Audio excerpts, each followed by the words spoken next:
Su Wan's words pressed against everyone's chest like a slab of cold iron, sending a shudder through each of the wealthy young women.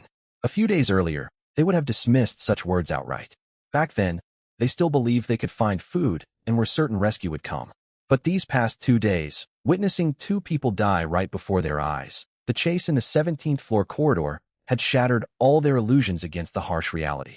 No help was coming. Food would not materialize out of nowhere. They might truly starve to death inside this room. Lin Mushue's voice trembled slightly. Then, what are we supposed to do? After she spoke, silence hung over the group for several seconds. No one answered. What options did they even have? They could not locate supplies, could not fight the monsters. Even Zhang Bing admitted she was no match for Lu Yuan. Other than themselves, they possessed no resources left. Su Wan glanced around the room, gritted her teeth, and appeared to reach a firm decision. The only path forward is Lu Yuan. He has far more food and water than all of us combined. Lu Yuan. A flicker of hope lit up Lin Mushue's eyes, only to fade away just as quickly. Her older sister Lin Mushuang spoke in a pragmatic tone. We treated him terribly before. He'll never share anything with us. So what? Su Wan huffed, folding her arms and tilting her chin upward. We wronged him once, but that's all in the past. We can simply go apologize. Once we say we're sorry, what else could he want? He's just a security guard at the end of the day. If we offer him a chance to reconcile, he'll rush back to us willingly. She spoke as if it were common sense, her tone carrying the implication that her apology was an enormous favor. It was as though Lu Yuan stood waiting, hoping to receive their forgiveness. Lin Mushue frowned and lowered her voice. That doesn't feel right. Lu Yuan has no reason to forgive us. Why wouldn't he? Tang Shi cut in. She had remained quiet until now. Lifting her head, she spoke with the arrogance of someone constantly catered to. No matter how capable Lu Yuan is, he is merely a security guard. We are property owners, effectively his superiors. Before the apocalypse, he would not have been worthy to serve me. Now he just got lucky, and he thinks he can rise above his station?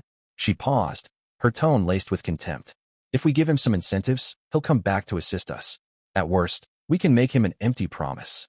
For instance, if he agrees to support us, I could allow him to pursue me. In the past, the line of people wanting to court me stretched from the school gates to the campus entrance. Few people ever receive such an opportunity. For a lowly security guard to be acknowledged by me is already a great honor. She said all this without the slightest hint of self-doubt.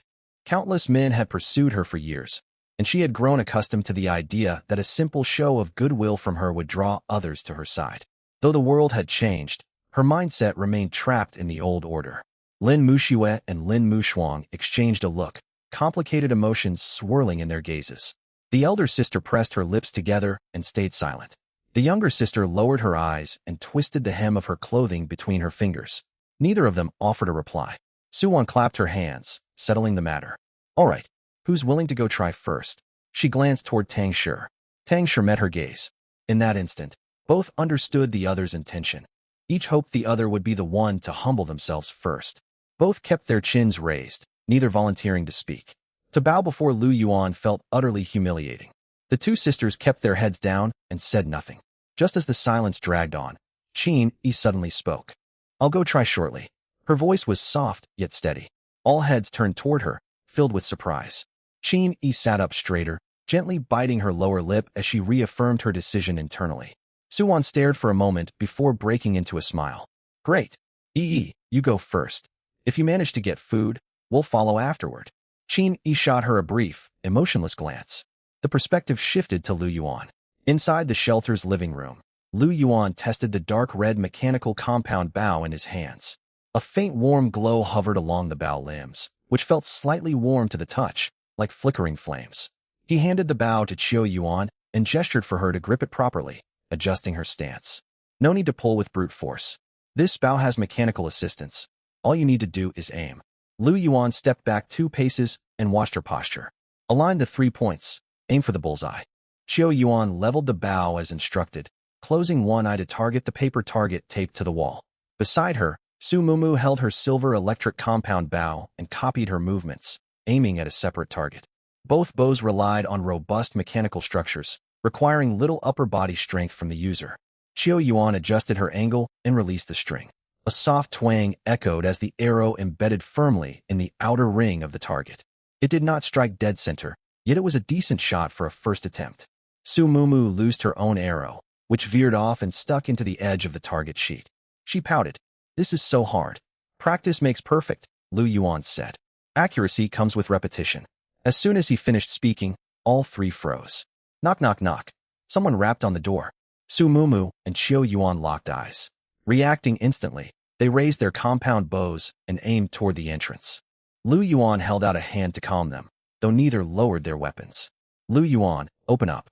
I need to talk to you. A woman's voice came from outside, urgent yet carrying its usual sharp edge. Qini. All three recognized her immediately. Su Mumu and Qiu Yuan looked to Lu Yuan for his call. Lu Yuan thought for a moment and nodded. Qiu Yuan lowered her bow, peered through the peephole, and asked several identity-verifying questions through the door. Only then did she slide back the steel security bars and pull the door open. Qin stepped inside. Once she entered the apartment, her gaze swept from the bright overhead lamp to the spotless reflective flooring, neatly stacked supply crates, the silver generator in the corner, and finally the two mechanical compound bows held by Su Mumu and Qiu Yuan. She froze in the doorway, stunned for a long time. The living room was brightly lit. The air was fresh and dry, free of moldy dampness and the sour stench of dust and sweat. The floor was immaculate. A half-empty water cup sat on the coffee table beside a plate of leftover nuts. The generator in the corner hummed quietly, its liquid crystal display cycling steady numbers. Qin swallowed hard. When Zhang Bing had described this place, she had secretly suspected exaggeration. Unit 201 had devolved into a makeshift refugee camp. How impressive could Lu Yuan's apartment really be? She assumed he only had a slightly larger stock of supplies. Seeing it firsthand changed everything. Compared to the gray, dim, sweat-soaked, despair-laden Unit 201, this space was bright and clean, like another world entirely. If 201 was a refugee camp, this was paradise. Qiu Yuan set down her bow, folded her arms, and spoke coldly. What brings you here? Qin snapped out of her daze. She took a deep breath to suppress her shock, lifted her chin, and resumed her haughty bearing. She ignored Qiu Yuan entirely, not sparing her a glance, and fixed her eyes on Lu Yuan. Lu Yuan, can we talk? Her voice was deliberately modulated to sound composed. Lu Yuan watched her pretentious demeanor, as if granting him the privilege of speaking with her, and sneered inwardly. Even now, this woman still failed to grasp her position. Very well. He was curious to see what scheme she had planned. Fine. Lu Yuan nodded. Come inside and talk. He turned toward the master bedroom, pushed open the door, and stepped aside. Qin shot a glance at Su Mumu and Qiu Yuan, then walked in with her chin held high. The bedroom door closed softly behind her. Su Mumu and Qiu Yuan remained in the living room, exchanging a silent look. They raised their compound bows once more and continued aiming at the targets on the wall.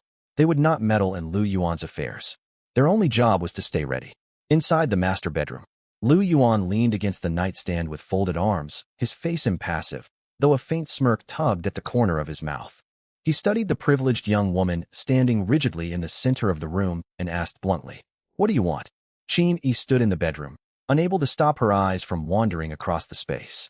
A tidy bed covered with clean sheets, warm lights spilling from the bedside lamp, the air conditioner set to 22 degrees, two unopened snack bags resting on the windowsill. It felt like a dream. Before the apocalypse, living in such comfort was ordinary for her. After days of suffering, witnessing this scene filled her with disorientation. She had nearly forgotten what it felt like to sleep on clean bedding. Qin regained her focus, forcing her gaze away from the comfortable bed. She cleared her throat and maintained her princess-like posture as she faced Lu Yuan. Lu Yuan, I recall we've had quite a few unpleasant run-ins, haven't we? Her tone resembled that of a superior interrogating a subordinate. Lu Yuan met her self-assured gaze and replied flatly. There have indeed been conflicts. He thought back on everything he knew about Qin. Before disaster struck, she was an undeniably spoiled young heiress. She drove her sports car through the community each day, always holding her head high, looking down on everyone around her, radiating an aura that others were beneath her notice. Once, she sped through the complex and nearly hit a pedestrian. Lu Yuan reminded her to slow down and drive carefully. She flew into a rage immediately, rolling down her window to shout at him. Mind your own business, you security guard. What gives you the right to lecture me? Get back to your post. Lu Yuan had chosen not to argue back and let her pass. He knew he possessed no power or influence. Fighting with wealthy people would only bring trouble onto himself. Even so, he received a disciplinary notice from the company the next day. He was fined and penalized on his performance review, losing several hundred yuan in total. It was a minor incident, yet one he remembered clearly, especially with his modest salary back then. Now Qin Yi stood in his bedroom speaking to him in this manner, bringing up the past dispute. Lu Yuan's internal smirk deepened, and his voice carried a hint of sarcasm. So you've come to apologize to me? He expected Qin Yi to flare up at this, roll her eyes and snap back, acting as if visiting him was already a great favor. To his surprise, Qin Yi fell silent for 2 seconds and gave a slight nod. Yes, I'm here to offer an apology. She paused and added, I was in the wrong about that incident. And what happened when we pressured you to leave? Qin Yi continued. We were wrong as well, and I can say sorry for that too. She still kept her chin raised as she spoke. While she believed she sounded sincere, her arrogant attitude never wavered. It was as if uttering those words was an immense concession, and Lu Yuan ought to be overwhelmed with gratitude. Lu Yuan watched her, his smile growing wider. He had already guessed her reason for coming. She would not humble herself and speak gentle words merely to catch up. And Lu Yuan asked tonelessly, as though discussing something irrelevant. Qin Yi froze for a split second at his question. She anticipated some sign of softening or joy after hearing her apology. Receiving an apology from her was something most people could only dream of. Yet Lu Yuan showed no emotion whatsoever, as calmly as if she were commenting on the weather. She suppressed her unease and clung to her condescending attitude as she continued. Therefore, we invite you to return to Unit 201 and help us build our shelter. She strove to sound equal. In her mind, extending an invitation rather than an order was the greatest goodwill she could offer. She believed she had done everything possible, humbled herself, apologized, and treated him as a partner. Such sincerity should move anyone. Lu Yuan stared at her words, stunned for a heartbeat. Then he laughed. A small curve formed at his lips first, followed by a quiet chuckle, which grew louder and louder. He laughed out loud as if she had told the most absurd joke imaginable. Qin Yi grew confused, her expression darkening. What are you laughing at? Lu Yuan recovered slowly, straightened up, and looked at her with baffled amusement. Let me get this straight. You want me to abandon my shelter, my running water, my power supply, this air-conditioned room, my comfortable bed, all the supplies I've gathered over days, go back to serve all of you, and work as your guard? He articulated every word clearly. Qin Yi flushed, pressing her lips repeatedly, yet unable to find a retort. She could not deny it. What reason did Lu Yuan have to leave here? He had water, electricity, food, air conditioning. The doorway was reinforced with steel bars, the windows locked tight. His shelter was impenetrable. What would he gain returning to Unit 201? Sleep on the floor? Survive on hard ration biscuits? Endure constant quarrels with Su Wan, Tang Shi, and the others? She opened her mouth and struggled to speak after a long pause. Lu Yuan, that's not how you should see it. This would be a partnership, not forcing you to work as our guard. Her voice weakened as she spoke, for she realized her argument held no weight. Then a thought occurred to her, and a strange look crossed her face. She stepped forward quickly, closing the distance between them to less than an arm's length. Qin Yi tilted her head upward, her expression softening, and spoke in a mild, suggestive tone. Lu Yuan, we haven't interacted much, but I can tell you hold some favorable opinion of me. Her voice softened further. You are fond of me, aren't you? She believed she had found the key to persuading him. She had always been confident in her appearance and charm. Many men had pursued her, lining up to win her favor. She rarely needed to exert effort. A small gesture of kindness from her was enough to draw others close. She assumed Lu Yuan was the same. After all, she was beautiful and born into wealth. It was only natural for a security guard to harbor some admiration for her. If she offered a little goodwill, he would surely soften. But when she looked up at him, she met Lu Yuan's calm, almost frigid gaze. He had once found Qin Yi appealing. To be precise, he had admired her looks. Qin Yi possessed striking beauty and elegant bearing. Before the apocalypse, she drove her sports car through the neighborhood, always dressed stylishly. Her poise caught the eyes of many young men. Lu Yuan was no exception. Any man in his 20s would glance at an attractive woman, but it never went beyond casual admiration. What drew him was simply the visual appeal of her appearance. It was comparable to casually liking an attractive video online. The idea that he liked her as a person was utterly ridiculous.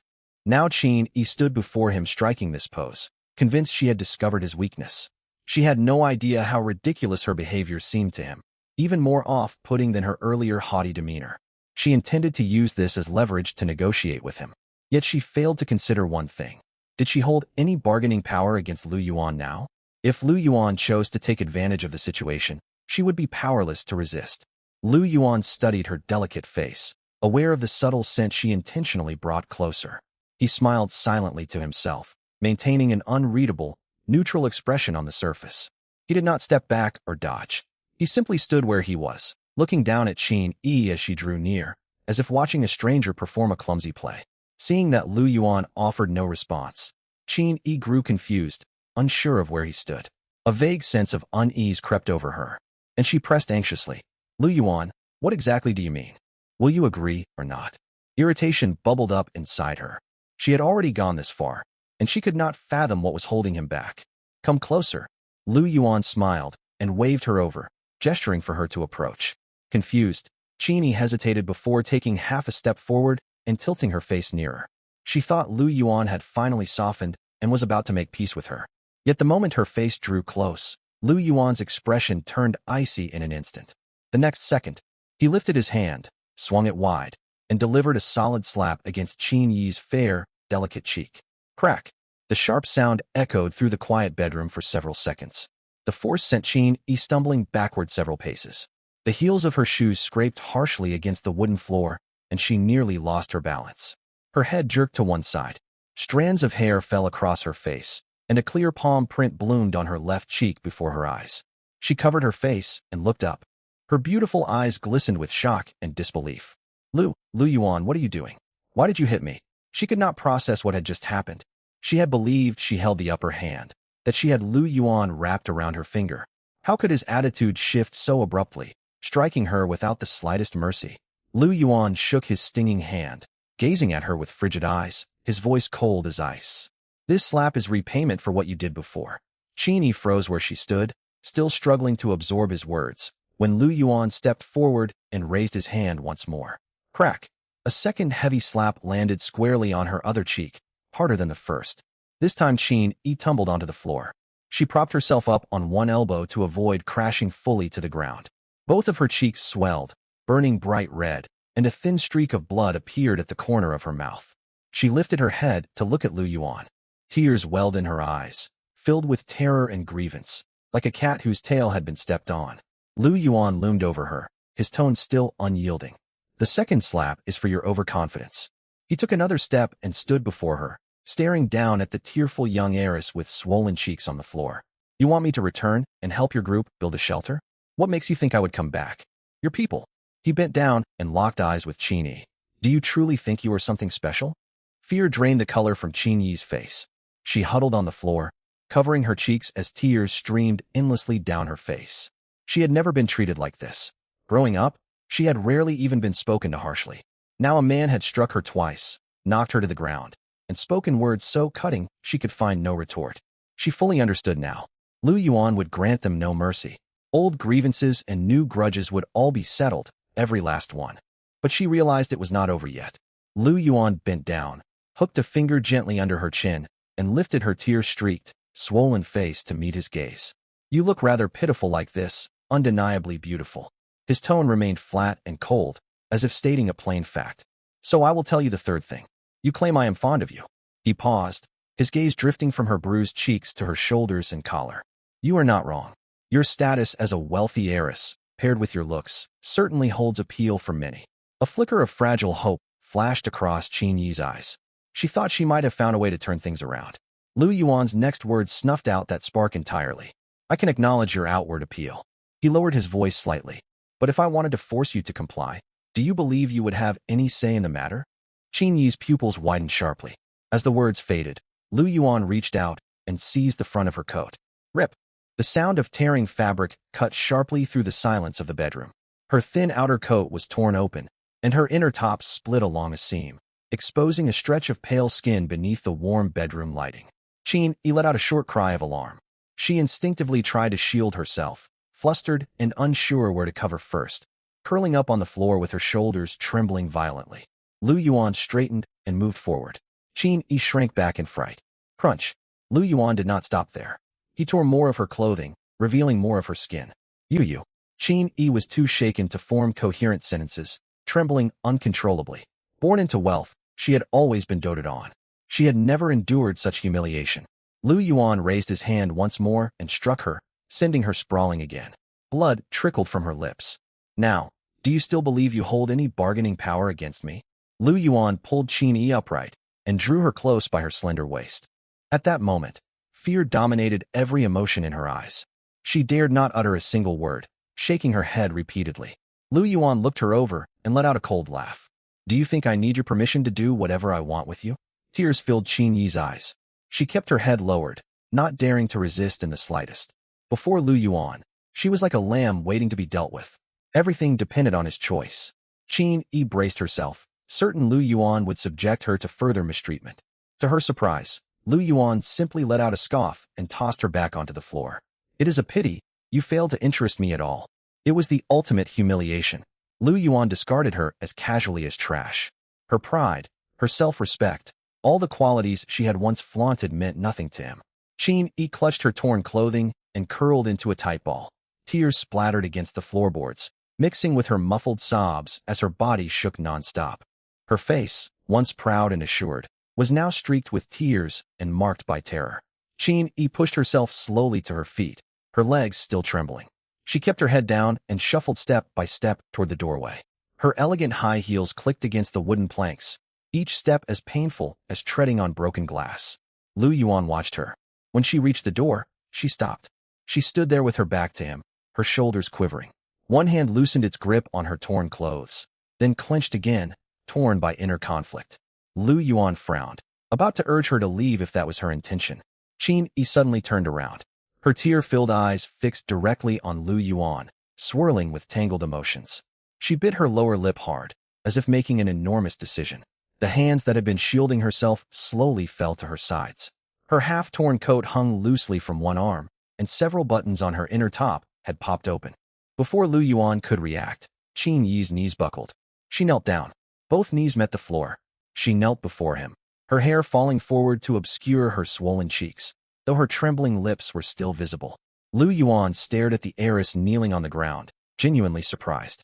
He had imagined countless reactions, crying, shouting insults, storming out. But he never expected her to kneel. Then Qin Yi spoke. Her voice shook with sobs, yet every word rang clear. Lu Yuan, I know I was wrong. I treated you terribly before. I apologize. I'm sorry. This apology was nothing like her earlier attempts. The haughty arrogance of a privileged young woman had vanished completely, replaced by raw, broken sincerity. There was genuine regret and fear woven into those two words. Lu Yuan's slaps had shattered the last traces of her conceit. The young heiress had finally faced reality. Qin Yi sniffled, fresh tears spilling onto the floor. You can hit me or treat me however you wish. I will endure it all. If only you can forgive me. She bit her lip, crushing the last of her self-esteem. I will do anything you ask. Lu Yuan remained silent. The meaning behind her offer was unmistakable. Qin Yi's breathing quickened, her tone edged with desperation. I just want something flavorful to eat. Beef jerky, Snickers, anything. Just a few packs. She lifted her head and looked at him through blurred eyes. I beg you, Lu Yuan, I am sick of tasteless food. I cannot stand eating only hardtack any longer. Just a little food, that is all I ask. Truly. Her voice overflowed with desperate longing, the primal hunger of someone pushed to the brink, forcing her to set aside all dignity. Once a proud heiress, a sheltered princess who never bowed to anyone, she knelt before Lu Yuan now, disheveled and tearful, pleading for simple snacks.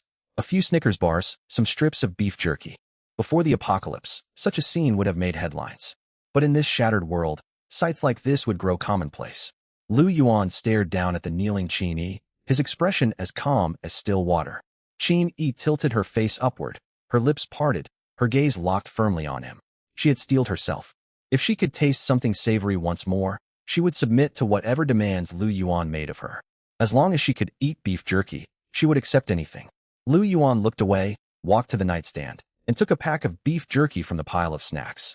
Qin Yi's eyes followed his hand, like a starving cat fixated on food. She watched him tear open the packaging. At the crisp sound of plastic splitting, her body leaned forward instinctively, ready to lunge.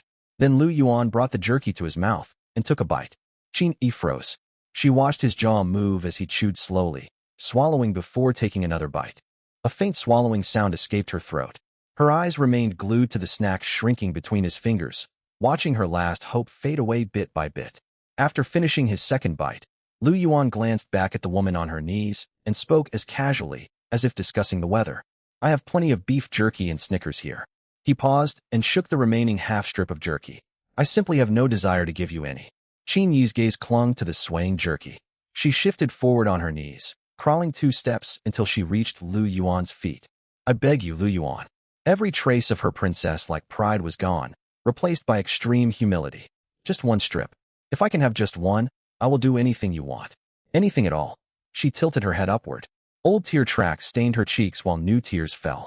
Her eyes swam with craving and despair. The once arrogant heiress had sunk to the lowest depths. Lu Yuan looked down at her without moving. He finished the last bite of beef jerky, crumpled the wrapper, and tossed it into the trash can beside him. Only then did he meet Qin Yi's eyes, a faint smile tugging at his lips. Qin Yi, do you truly believe you still hold much value to me? Qin Yi's body trembled slightly. She stared up at him through tear-blurred vision. Lu Yuan continued slowly. I already have Qiu Yuan and Su Mumu beside me. Qiu Yuan is far more striking than you, and you have seen Su Mumu's beauty for yourself. They are beautiful, capable, obedient, and efficient. You want to strike a deal with me? He bent slightly to meet her eyes. What do you have to offer? Qin Yi opened her mouth, yet words caught in her throat. She wanted to argue that she was attractive, to mention her family background and status as the young lady of the Qin family, but she could not speak. None of those things mattered anymore. Inside this building, within this shelter, her old titles were worthless. Now she was merely a woman who lacked decent food and knelt to beg others. Qin Yi sank back onto her heels, every ounce of strength draining away. Her hands fell limp at her sides. She stared blankly at the floor, her lips moving soundlessly. She finally understood. To Lu Yuan, she seemed to have nothing of worth. Even her appearance, which she had always taken pride in, meant nothing to him. Just then, however, Lu Yuan's voice cut through the silence, with a deliberate pause. There is something you possess that does interest me. Qin Yi's body jolted. Like a drowning person spotting driftwood, she lifted her head sharply. A glimmer of light returned to her weary eyes. What is it? Whatever you want, I will give it to you. She answered without the slightest hesitation. She had cast aside all self-respect. She would pay any price for food, for a single strip of beef jerky. Lu Yuan looked down at her, studying her as though appraising an object's worth. After a moment, he spoke. If I recall correctly, both of your parents hold senior positions at Tianfu Pharmaceuticals? Qin Yi blinked, caught off guard by the question. She nodded instinctively. That's right. My father is the vice president, and my mother works as the director of the Research and Development Center. She paused, recalling information she once knew well, and added. They are among the top professionals in the entire Longhua pharmaceutical industry. Lu Yuan fell quiet for a short while, organizing his thoughts before continuing. Then, have you ever heard either of your parents mention anything, even a single sentence, related to the current catastrophe? Qin Yi stared, trying to process his question. The catastrophe? You mean, this end-of-the-world disaster? Yes. Lu Yuan's tone remained steady. This was one of Lu Yuan's most important objectives. Women like Qin Yi, Feng Yaqi, and Su Wan were of limited practical use in the apocalypse. Their main appeal lay in their looks, making them commodities that could be traded. But useless as the women might be, their parents were far from ordinary. Before the end of the world, these people stood among the tiny elite at the very top of the Dragon Kingdom, holding access to core intelligence, cutting-edge resources, and hidden channels.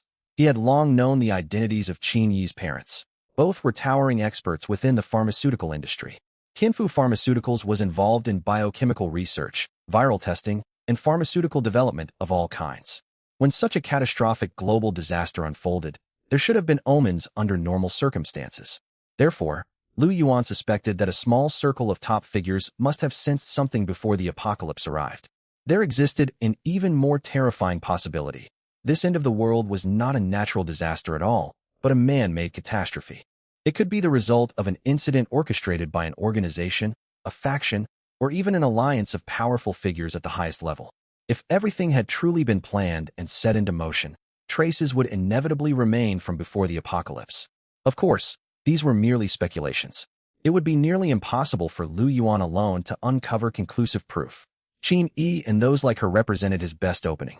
If those elite figures had made preparations or dropped subtle hints prior to disaster, these wealthy heiresses would have likely overheard scraps of information. He paused, his gaze growing far more serious. In the days and weeks leading up to the apocalypse, did your parents say anything strange to you? Did they warn you about anything, or act unusually tense? Qin Yi combed through fragments of memories of time spent with her parents before the catastrophe. Her mother called to ask if she would come home for the weekend. Her father checked whether her sports car had undergone maintenance. She had planned a shopping trip with friends, and her mother reminded her to return early. She replayed every phone call and every conversation in her mind again and again. No matter how hard she searched, she could find nothing out of the ordinary. Her parents had carried on with work and daily life as usual. They left no special hints, uttered no odd remarks, and displayed no abnormal anxiety. Qin Yi's complexion paled, fine beads of sweat forming on her forehead. The harder she strained to remember, the emptier her recollections became, filled only with trivial routines. I can't think of anything. Her voice trembled dryly. No hints. My parents never told me a thing. Lu Yuan stared at her as her face drained of color, clearly showing she had uncovered no useful information. His eyes slowly turned cold. There was no anger in that look, only unvarnished disappointment. As if he was examining an object he had hoped held value, only to discover it was worthless trash. Then you are of no use to me. He spoke flatly, yet that calm tone chilled her far more than any shouting or rage. Qin Yi froze in place beneath his stare, a cold shudder running down her spine. She sensed Lu Yuan's shift in mood. He was growing frustrated. She could not guess what he intended to do next. Her heart felt as though it was being squeezed tight. This could not go on. Desperately, she rummaged through her memories, like a drowning person grasping for something to cling to at the bottom of the water. Suddenly, two words surfaced from the depths of her mind. Her parents had not told her about them, nor had she heard them shortly before the apocalypse. Long ago, she had accidentally overheard them spoken during a phone call at home. She had been scrolling on her phone at the time, catching the two words without paying it any mind, assuming it was the name of one of their work projects. The words were distinctive, however, and had lingered, buried away in her memory, forgotten yet never fully erased. Qin Yi's eyes suddenly lit up, as though a streak of light had cut through endless darkness. Ignoring the fact that she was kneeling on the floor, she scrambled forward until she reached Lu Yuan's feet. Lifting her head, her voice shaking with excitement. I remember something. I really did overhear something unusual. Lu Yuan's gaze settled on her face. My parents never mentioned anything to me before the apocalypse, Qin Yi rushed to explain. But once, I heard them say a term over the phone. I think it was elixir. I have no idea what it refers to. She spoke disjointedly, overcome with agitation. Elixir? Lu Yuan looked down at Qin Yi kneeling before him, eagerly offering up this word as if presenting a treasure. His eyes shifted slightly. He turned the term over in his head, trying to connect it with everything he already knew. Elixir. The word sounded far from ordinary, carrying an air of eerie mystery, something one would expect to find in science fiction or fantasy novels. Lu Yuan could not determine exactly what this elixir was, but if high-ranking executives of a top pharmaceutical group had discussed it in such a tone, it could not possibly be a commonplace substance. Lu Yuan pressed further. Do you recall any details about this elixir?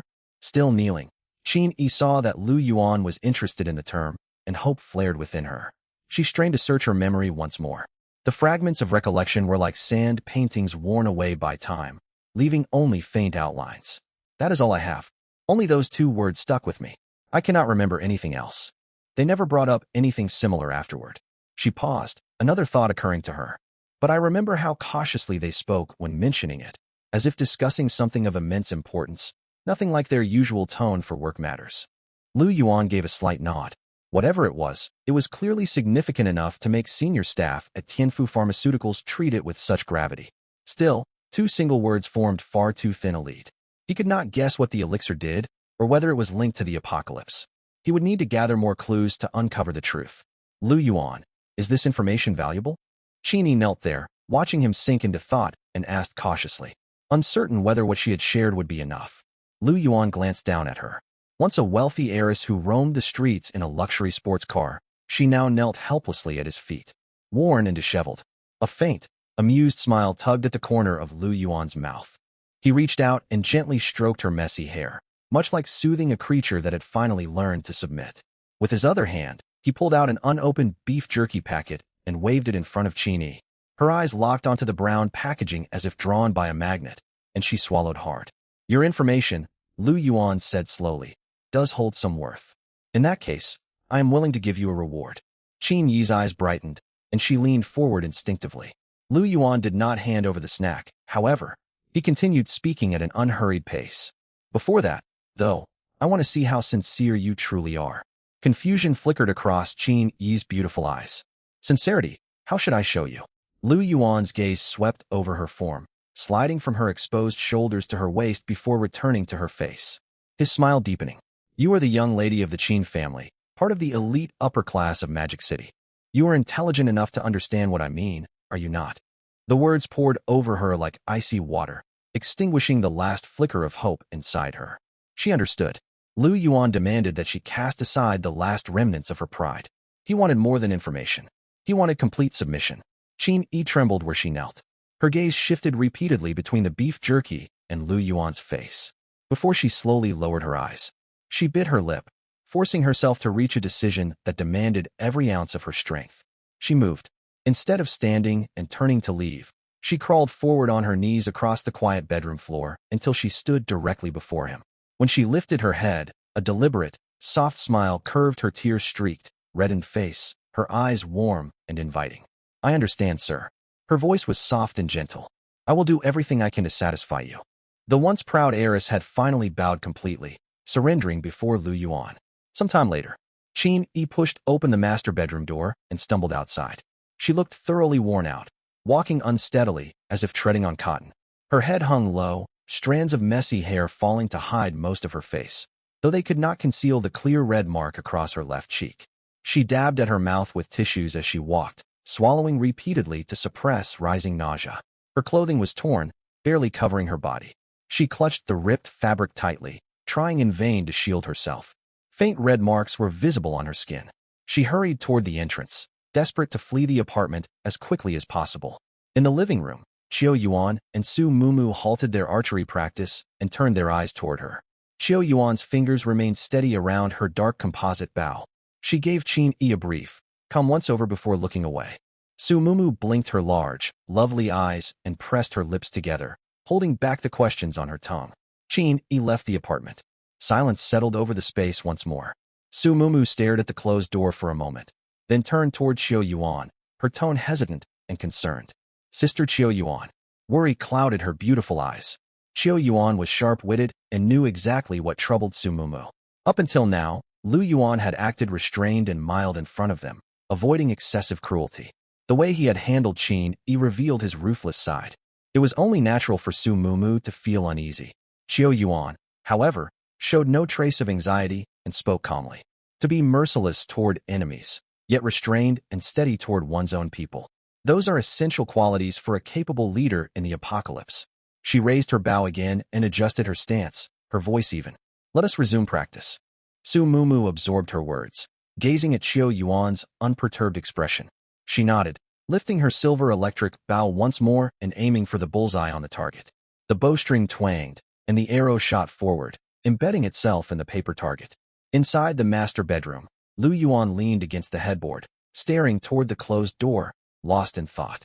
Qin Yi was gone.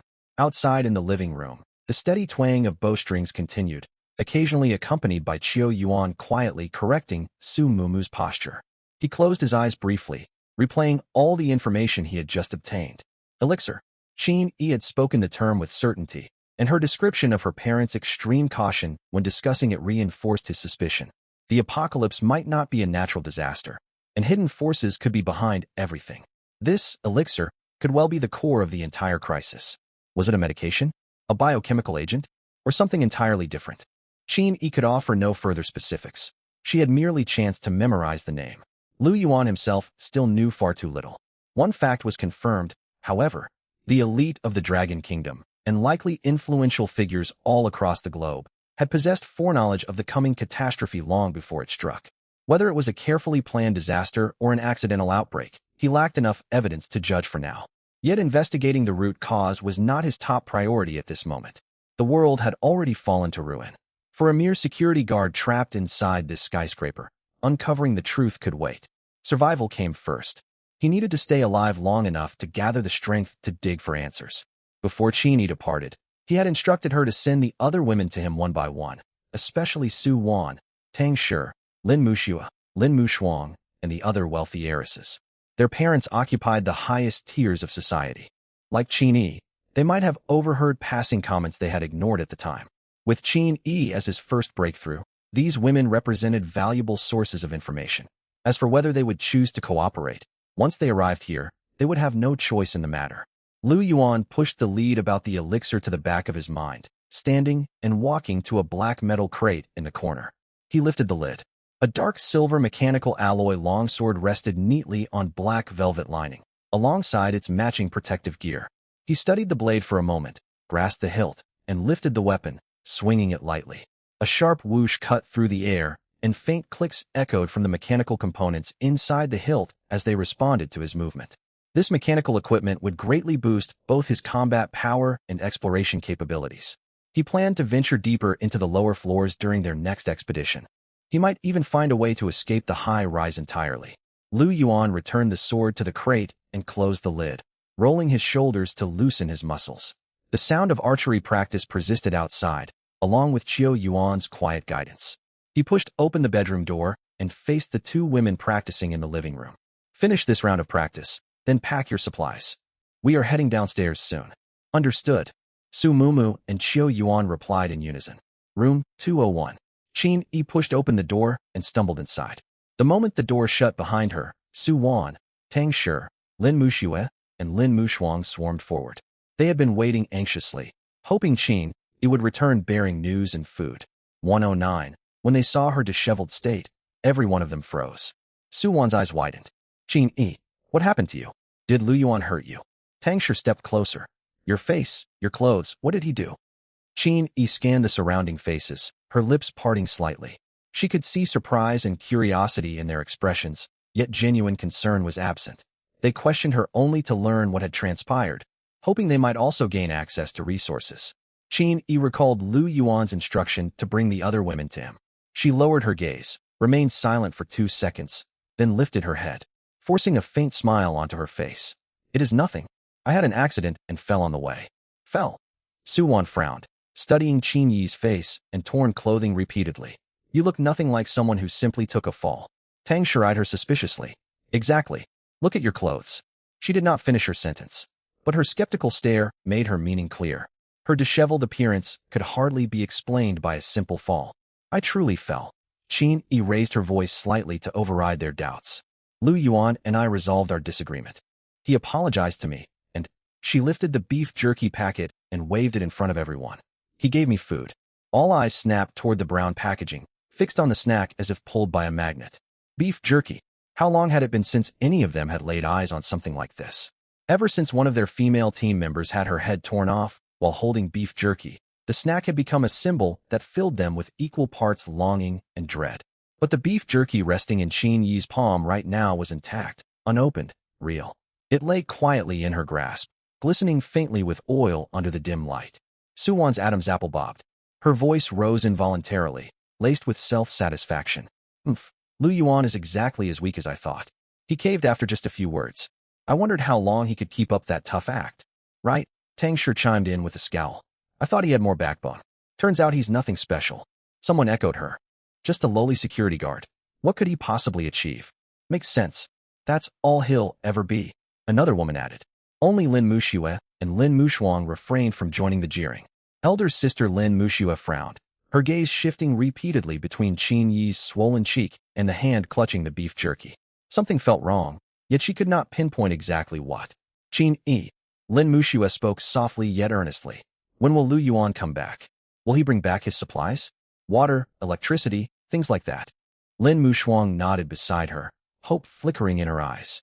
Does he really have running water and power where he lives? Is he willing to share them?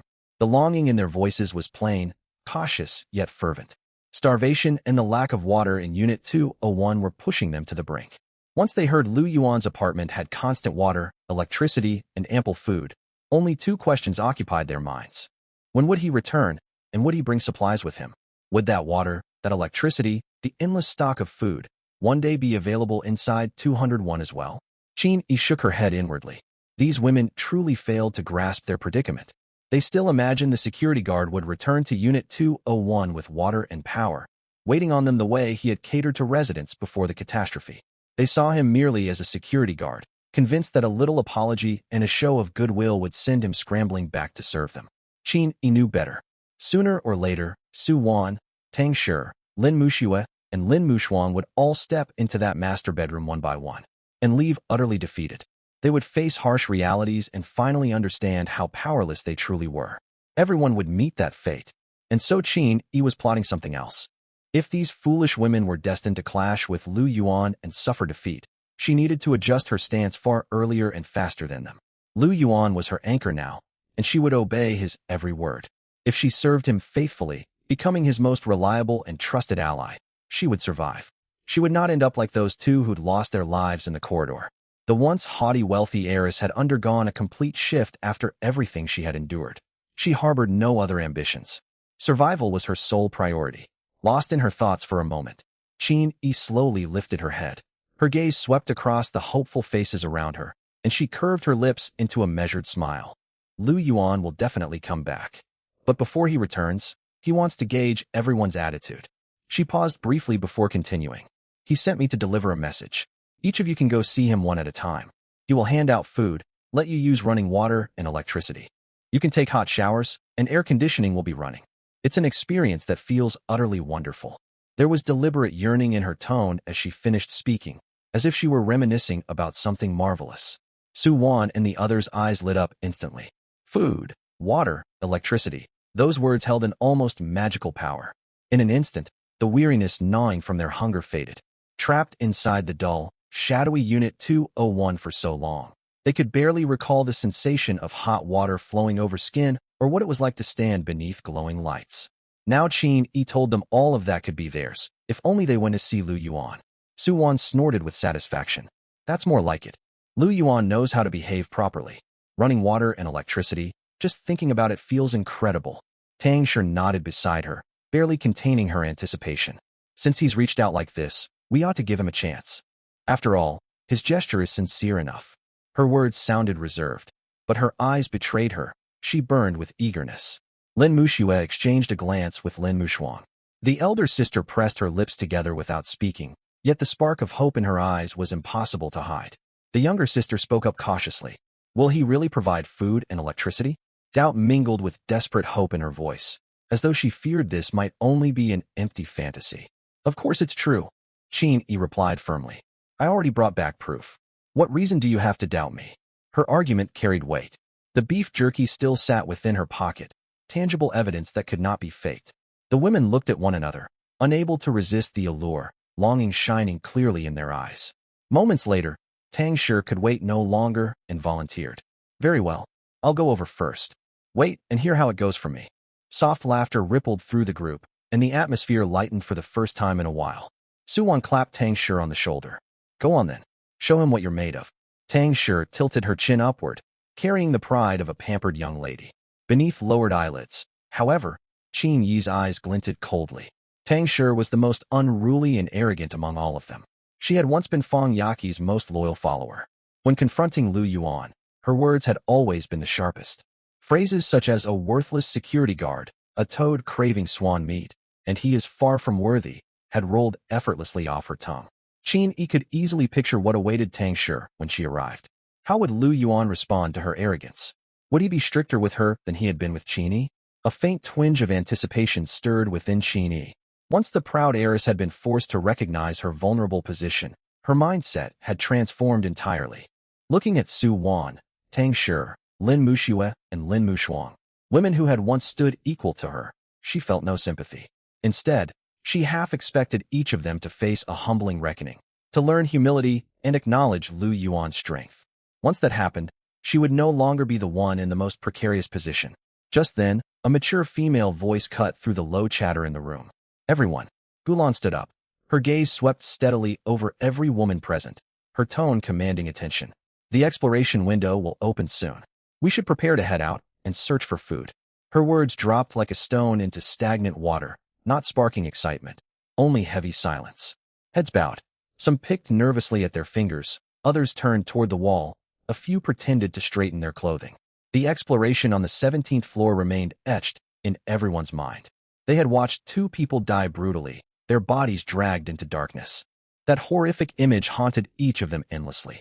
Seeing their defeatist attitudes, Gulan's voice sharpened. I know morale is low, yet we have no choice but to continue exploring. Our food reserves will not last another full day. If we do not venture out to scavenge, we will starve to death inside these walls. Her logic was sound, yet reason alone could not motivate them. One girl slouched against the corner, voice drained of energy. I twisted my ankle during our last run. It's still swollen. Another kept her head lowered, mumbling quietly. I faint at the sight of blood. I would only slow everyone down. A third woman huddled toward the back, speaking weakly. I'm menstruating. The cramps are terrible. I truly cannot walk far. Every excuse sounded plausible on the surface, yet everyone knew they were simply avoiding danger. Gulan stared at the stream of evasions, overcome with helplessness. These sheltered young women could never pull together in a crisis. She opened her mouth to speak further when a slender figure stepped forward. Zhang Bing. She walked silently through the crowd until she stood before the girl who had claimed she fainted at the sight of blood. She paused and looked down at her. The girl cowered against the wall. When she met Zhang Bing's stare, her body trembled involuntarily. Zhang Bing, what are you going to do? Zhang Bing offered no reply. Without warning, she raised her hand. Slap. A crisp blow sent the girl tumbling onto the floor. One side of her face swelled instantly, and a thin streak of blood seeped from the corner of her mouth. She sat stunned on the ground, too shocked even to cry. Zhang Bing knelt down, brushed her fingertip across the girl's bleeding lip and held the stained digit before her eyes, her expression calm. Do you still faint at the sight of blood now? Staring at her own blood only inches away, the girl's throat convulsed violently. Shaking like a leaf, she shook her head frantically. No, I don't. I'm fine. I can handle it. Zhang Bing stood upright and turned toward the woman who had mentioned her twisted ankle. Is your leg still troubling you? Chilled by that unwavering gaze, the woman scrambled to her feet and paced back and forth quickly. It's completely fine. Look, I can run and jump without any trouble at all. She stamped her feet forcefully to prove her claim. Zhang Bing ignored her display and shifted her attention to the woman who had complained of menstrual pain. And you? That woman was already standing straight, her voice clearer than it had been all day. I'm perfectly capable. I can leave at any moment. A miraculous recovery. Zhang Bing truly knew how to motivate them. After her intervention, every ailment vanished. Zhang Bing nodded once. She exchanged a brief glance with Gulan, who shot her a grateful look. Zhang Bing did not respond to the gesture. She walked back to the wall, picked up the fire axe leaning against it, hefted it gently, and inspected the blade as though nothing out of the ordinary had occurred. Silence descended over the living room, broken only by the women's restrained breathing. No one repeated their excuses of sprained ankles, hemophobia, or cramps. All hesitation had been struck away by that single slap. Reluctantly, they began gathering their supplies to set off. Before long, the exploration window arrived. Lu Yuan's group was ready to move. Qiu Yuan wore a sleek black jacket, a dark crimson composite bow slung at her waist. Warm light shimmered along its limbs. She looked sharp and battle-ready. Su Mumu carried a silvery electric bow on her back. Blue patterns flowed slowly across its limbs in the dimness, as if alive. The two followed Lu Yuan out through the doorway. When they rounded the corridor bend, they ran straight into the all-female survivor group. More than a dozen women stood loosely clustered in the hallway. Some held clothes rails, others clutched fruit knives, and a few gripped sections of steel pipe. Gulan led them at the front, holding an empty sack. Zhang Bing stood half a step behind Gulan, fire axe resting on her shoulder, her expression as impassive as always. Fong Yaqi was absent from the group. The woman wrapped in her cashmere shawl was nowhere to be seen. Zhang Bing had volunteered to take over Fong Yaqi's responsibilities. She would carry twice the workload to cover Fong Yaqi's role. No one raised any objections. Fong Yaqi would stay behind and skip the scavenging run. Lu Yuan glanced over the crowd without lingering and continued forward. Every woman in the group fixed their eyes on the trio. Lu Yuan walked at the head with steady strides. Qiu Yuan and Su Mumu flanked him, poised for combat. Their complexions and energy far surpassed the rest, radiating readiness for a fight. Watching them, several women swallowed hard. If only they had never driven Lu Yuan away. Would he have remained part of their team? Would they have shared access to all of his resources? That thought flickered through every mind, a sharp sting of bitter regret. Lu Yuan. Tang Shi leaned forward from the crowd, lifting her chin. Her tone suggested she was doing him a favor by calling out. She stared at his back, waiting for him to halt and turn around. Qin Yi had claimed Lu Yuan had backed down and yielded, so surely he would hurry over to ingratiate himself once she summoned him. Lu Yuan did not slow his pace, acting as if he had heard nothing. He walked past the all-female group alongside Qiu Yuan and Su Mumu. The three moved forward at an unhurried pace, rounded the corridor corner, and vanished toward the stairwell.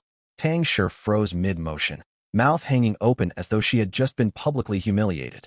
Her face shifted through multiple shades of anger in the dim light before flushing with humiliation, pretending to be uninterested. Just wait until I visit him. We will see how eager he is then. Confidence filled her. If Lu Yuan had compromised with Qin Yi, he would be all the more eager to accommodate her. She could already picture him apologizing and trying hard to win her favor. Ignoring everyone's shifting moods, Gulan pulled her gaze back to her distracted team and spoke pragmatically. Let us begin our search. Today we will only go down to the 20th floor and comb through those levels again. Focus on gathering whatever supplies we can find. Relief washed over several women upon hearing this. The 20th floor was far enough. They would not have to venture deeper to face terrifying monsters. Starving as they were, they cherished escaping the constant fear of sudden, brutal death. One woman stepped toward the stairwell, with the others trailing after her. Zhang Bing brought up the rear, firmly gripping her fire axe. Gulan led the way. The all-female group filed loosely into the stairwell, footsteps dragging. Some stared at the ground, others clutched their weapons tightly, and a handful whispered quietly among themselves. The corridor soon fell quiet, only echoes of receding footsteps lingering in the air. Lu Yuan, Qiu Yuan, and Su Mumu had different plans from the other survivors. They would continue descending far deeper. The further they traveled down the stairs, the thicker the sickening stench of rust and rotting flesh grew. Lu Yuan walked in front without slowing. Qiu Yuan and Su Mumu followed behind, composite bows drawn and ready. The 17th floor. As soon as they reached it, the foul odor of monsters washed over them. The creatures on the 17th floor were growing more numerous by the day. Lu Yuan frowned, but did not hesitate. He pushed open the fire door leading to the 17th floor. The moment the door swung wide, low growls echoed from along the corridor. Shapeless masses of writhing flesh crept out from shadowed recesses, stirred into motion, and surging toward the doorway. Lu Yuan did not stop. He crossed the threshold, stepping aside to clear the entrance, his voice as calm as if discussing ordinary weather. Qiu Yuan. The crimson bowstring hummed. A flame-wreathed arrow flew from Qiu Yuan's grasp, cutting through the air and burying itself in the center of the foremost flesh monster. Flames erupted the instant impact landed, blooming like a crimson lotus and engulfing the twisted creature entirely. The monster did not even have time to screech before it curled, charred and shattered, crumbling into black ash scattered across the floor. A second wave of monsters advanced to surround them from the sides. Su Mumu raised her silvery electric bow. Blue markings across its limbs lit up brightly. She released her grip, and an arrow crackling with electricity shot forward, detonating amid the pack of creatures. A flash of pale blue lightning flooded the corridor. The monsters seized up rigidly, trapped in paralysis. Mucus covering their bodies steamed and sizzled as it burned. They remained alive, yet completely immobilized, unable to twitch a single limb. Lu Yuan gripped his dark silver mechanical alloy battle blade and stepped forward. The blade seemed to come alive in his grip, letting out a low hum as it sliced through the air. His movements were concise and efficient, free of any flashy flourishes. The first cut sheared off half the body of the monster on the left. Thick black fluid splattered across the walls. The second horizontal slash severed another creature's spine, and the twisted mass of flesh crumpled to the ground like a puppet with cut strings. The third vertical downward strike split the last twitching monster cleanly in two. Black fluid and fragments of tissue sprayed out in every direction. Dim reddish light seeped through the broken window at the end of the corridor, casting a murky hue over the pools of black liquid and scattered chunks of flesh littering the floor. Lu Yuan flicked the viscous residue from his blade, the silver edge gleaming crisply in the faint darkness. Qiu Yuan lowered her bow, the flame on her arrow slowly fading away. Su Mumu pressed her lips together, staring at the remains on the ground. Her fingers tightened slightly around her bow before she relaxed them again. Clearing the 17th floor had gone faster than expected. Bolstered by their mechanical gear, Lu Yuan and the two women's efficiency at eliminating monsters had risen dramatically. Long-range suppression from fire and electric arrows paired with close-quarters finishing blows from the combat blade meant those flesh abominations that once triggered dread could barely hold out for more than a few exchanges against them. Qiu Yuan's fire arrows incinerated several flesh conglomerations on the eastern side of the corridor, while Su Mumu's electric arrows swept away the shadowy creatures to the west. Lu Yuan mopped up the last stragglers. In little more than 10 minutes, the corridor on the 17th floor fell completely silent. That's about all of them. Lu Yuan shook the blood from his combat blade and sheathed it. He glanced at the cleared corridor stretching to both sides. Start searching. Once certain no threats lingered, the three moved onward. Lu Yuan approached each closed security door one by one and picked the locks. He held each door open while Qiu Yuan and Su Mumu followed behind, stowing supplies into their backpacks. In the first room, they uncovered several cases of bottled water and assorted canned goods. The second yielded boxes of self-heating meals and a sack of rice. These were standard provisions, nothing overly abundant, but better than nothing, enough to replenish their shelter stockpiles. The third room held an unexpected haul. Su Mumu rummaged through the drawers of the bedroom nightstand. Neatly stacked inside were first aid kits, iodine, bandages, tourniquets, sterile gauze pads, and multiple unopened boxes of antibiotics. Her eyes lit up. She knelt to sort the medical supplies one by one and pack them away, then called out toward the hallway. Brother Lu Yuan, there's loads of medicine over here. Lu Yuan walked over to take a look. By his rough estimate, the supplies would last them quite a while. In this post-apocalyptic world, medical supplies were sometimes more valuable than food. When they reached the final room, deep within the living room, they spotted an unusual door. It had a metal frame fitted with tight sealing gaskets, and the panel was twice as thick as an ordinary interior door. An electronic panel hung on its side. Its screen was dark, yet a tiny green indicator light in the lower right corner blinked steadily. Lu Yuan pushed against it, but the door did not budge. He leaned in to examine the panel, then studied the sealed framing all around, murmuring quietly. A cold storage room. The emergency power is still running. Qiu Yuan leaned forward to observe the blinking green light. That's why the indicators lit. Lu Yuan nodded. This building housed upscale residential units. Wealthy residents often installed dedicated storage spaces or compact cold cellars to store premium ingredients and wine. Cold storage units operated on independent emergency power systems. They could continue running long after the main building power failed, though there was no telling how much runtime remained. Whatever lay inside was almost certainly valuable. Lu Yuan knelt to inspect the locking mechanism, a dual security setup combining an electronic passcode lock and a mechanical cylinder, far more complex than a standard security door. He could open it, but it would take time. The safe window of opportunity was already more than half over. If he spent 20 to 30 minutes breaking into this door, remaining on the 17th floor once the window closed would expose them to unknown dangers at any moment. Lu Yuan stood and brushed dust from his palms. We don't have time today. We'll come back to open it later. Let's go. Neither Su Mumu nor Qiu Yuan raised objections. They quickly secured their backpacks, confirmed they had not missed anything, and followed Lu Yuan outside. Lu Yuan brought up the rear. After stepping out, he pulled the cold storage door closed again, glancing at the flickering green light on the frame and marking the location firmly in his mind. Let's move. He turned to catch up with the two women, and the three headed back down the corridor. As they rounded a bend, Lu Yuan's footsteps halted abruptly, his expression darkening instantly. He shot an arm out to block the others, growling sharply. Watch out. Qiu Yuan and Su Mumu had stayed vigilant. At his warning, they threw themselves sideways instinctively. A split second later, two twisted shapes surged from the corridor darkness. Clawed limbs made of raw flesh swiped through the exact spot where they had stood, carrying a putrid gust of air. Lu Yuan struck. His mechanical combat blade cleared its sheath. The dull silver edge traced an arc through the dim light. The first cut sank into the neck of the monster on the right, dragging horizontally as scarlet blood sprayed outward. Without pause, he reversed his grip and slashed toward the creature on the left, cleaving diagonally from its shoulder down to its waist and splitting it cleanly in two. Su Mumu climbed back to her feet, brushing dust off her hands and shaking her head. Yeah, I swept the whole area a minute ago. I thought we'd killed every last one. Both women turned toward Lu Yuan. He did not meet their gazes. His eyes were fixed deep within the pitch-black corridor ahead, his expression heavy with tension. Others could not see clearly, but his night vision revealed the truth. Scattered remains of the monsters they had just slain, bodies that should have lain motionless, writhing eerily.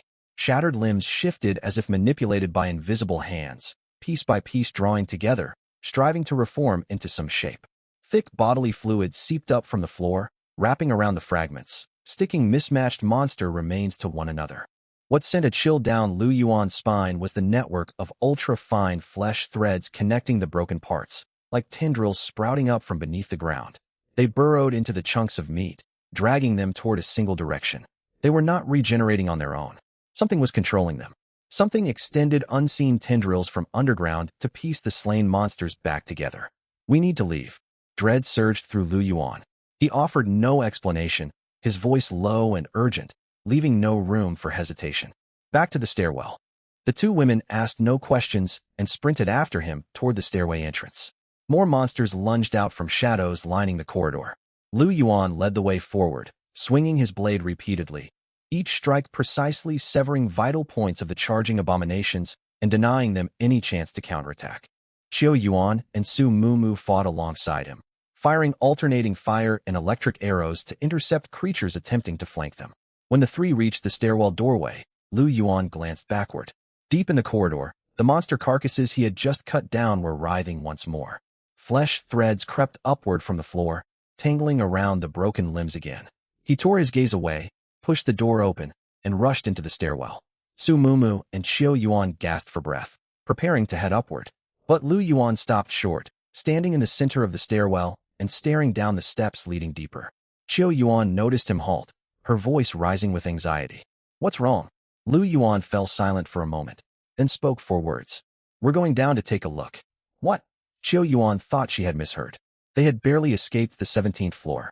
Under normal circumstances, they would want to leave as quickly as possible. Now Lu Yuan wanted to head downward. The 16th floor lay below, an uncharted deeper level. No one could guess what waited for them there. Su Mumu's eyes widened, her grip tightening around her electric bow. "Brother Lu Yuan, going down now is far too dangerous." Lu Yuan did not turn around. His tone carried unyielding command. "Follow me." He had already begun descending the stairs. The two women exchanged a glance. Neither dared to argue further. They gritted their teeth and followed. Their hurried footsteps echoed through the stairwell, sinking lower step by step. The air grew damper and reeked of rot. The doorway to the 16th floor came into view. Lu Yuan stopped before it and pressed his ear against the panel. His enhanced senses far surpassed ordinary humans. He could hear clearly through the thick door, breathing. Heavy, slow, labored breathing. It rumbled through the wood, vibrations emanating from a massive chest. No human could produce such sounds. Whatever lay beyond dwarfed ordinary flesh monsters dozens of times over. Lu Yuan closed his eyes, focusing all his senses on the great mass hidden in the darkness past the door. The rhythm, position, and depth of its breathing mapped out before him like an invisible web. Once he pinpointed the creature's exact location, he held out a hand. "Give me your bow." Qiu Yuan did not hesitate and handed over her fire bow. Lu Yuan took it, knocking an arrow as mechanical components along the limbs clicked into place. He spoke to the two women. "Open the door." They stepped forward, each gripping one side of the door, and shoved it wide. A wave of putrid stench washed over them, thick enough to feel tangible. Black fog billowed out from the room, visibly churning, far denser than the mist on the 17th floor. Even with night vision, Lu Yuan could barely discern outlines more than a meter ahead through the haze. Yet he had no need to see the full form. He already locked onto the source of the breathing.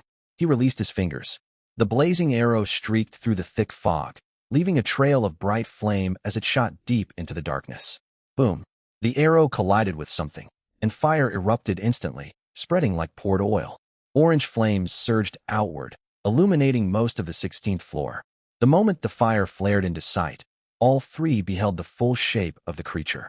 It was no ordinary flesh monster. It was a tree, an enormous tree constructed from intertwined flesh and broken limbs. Its branches twisted from fused arms and leg bones, and its canopy formed from stacked faces and human heads. Every visor bore eyes, nostrils, and mouths, shifting constantly, opening and closing as if drawing breath. The faces belonged to men and women, the elderly and children, packed tightly together, forcibly fused into the tree's body. Flames raced up its trunk. The faces contorted, releasing a chorus of low wails that blended into one another, cries of agony. Yet those moans echoed in their ears, sending shudders racing down their spines. At the sight, Su Mumu clapped a hand over her mouth, frozen to the spot. What is that?" Qiu Yuan could find no words to speak. Her vision of the apocalypse had always been limited to zombies and monsters from films. What stood before her defied every expectation. Nothing like this existed in any movie. For a split second, her mind stalled, unable to process such an absurd sight. Lu Yuan did not linger to observe. He tossed the bow back to Qiu Yuan and turned to sprint upward. "Run!" The two women snapped out of their shock and raced after him. The three charged back onto the 17th floor. As they passed the corridor entrance, Lu Yuan caught a glimpse inside. The monster remains being woven together by flesh threads were now engulfed in fire. Reddish flames licked the twisted masses. The creatures screeched sharply, thrashing wildly amid the blaze. Lu Yuan's expression sharpened. His guess had been correct. The regenerating monsters on the 17th floor were connected through some kind of channel. The fire unleashed on the 16th floor spread upward along those threads and ignited them as well. But there was no time to watch further. Black fog roiled from the far end of the corridor, as if something was creeping upward from deeper levels. The safe window had closed. Threats that had lain dormant during the window were reawakening. Lu Yuan tore his gaze away and led the women forward. The three sprinted up the stairs step after step. Low roars and the crackle of flames echoed behind them, mixed with the dull rumble of churning black mist. Something was giving chase from the area they had just fled. Their footsteps thundered in unison through the empty stairwell, growing faster and more frantic as they raced toward the barred steel door on the 21st floor. The instant the three burst into the apartment, Lu Yuan slammed the steel bars back into their slots, twisted the lock tight, then leaned against the door, exhaling heavily. Qiu Yuan and Su Mumu could barely stand. Both sank to the floor at nearly the same moment. None of them spoke. Only ragged breathing reverberated through the quiet room. After a long pause, Su Mumu lifted a hand to wipe sweat from her forehead, her voice still trembling with lingering fear. That tree, what exactly was it? Her voice wavered on the word tree.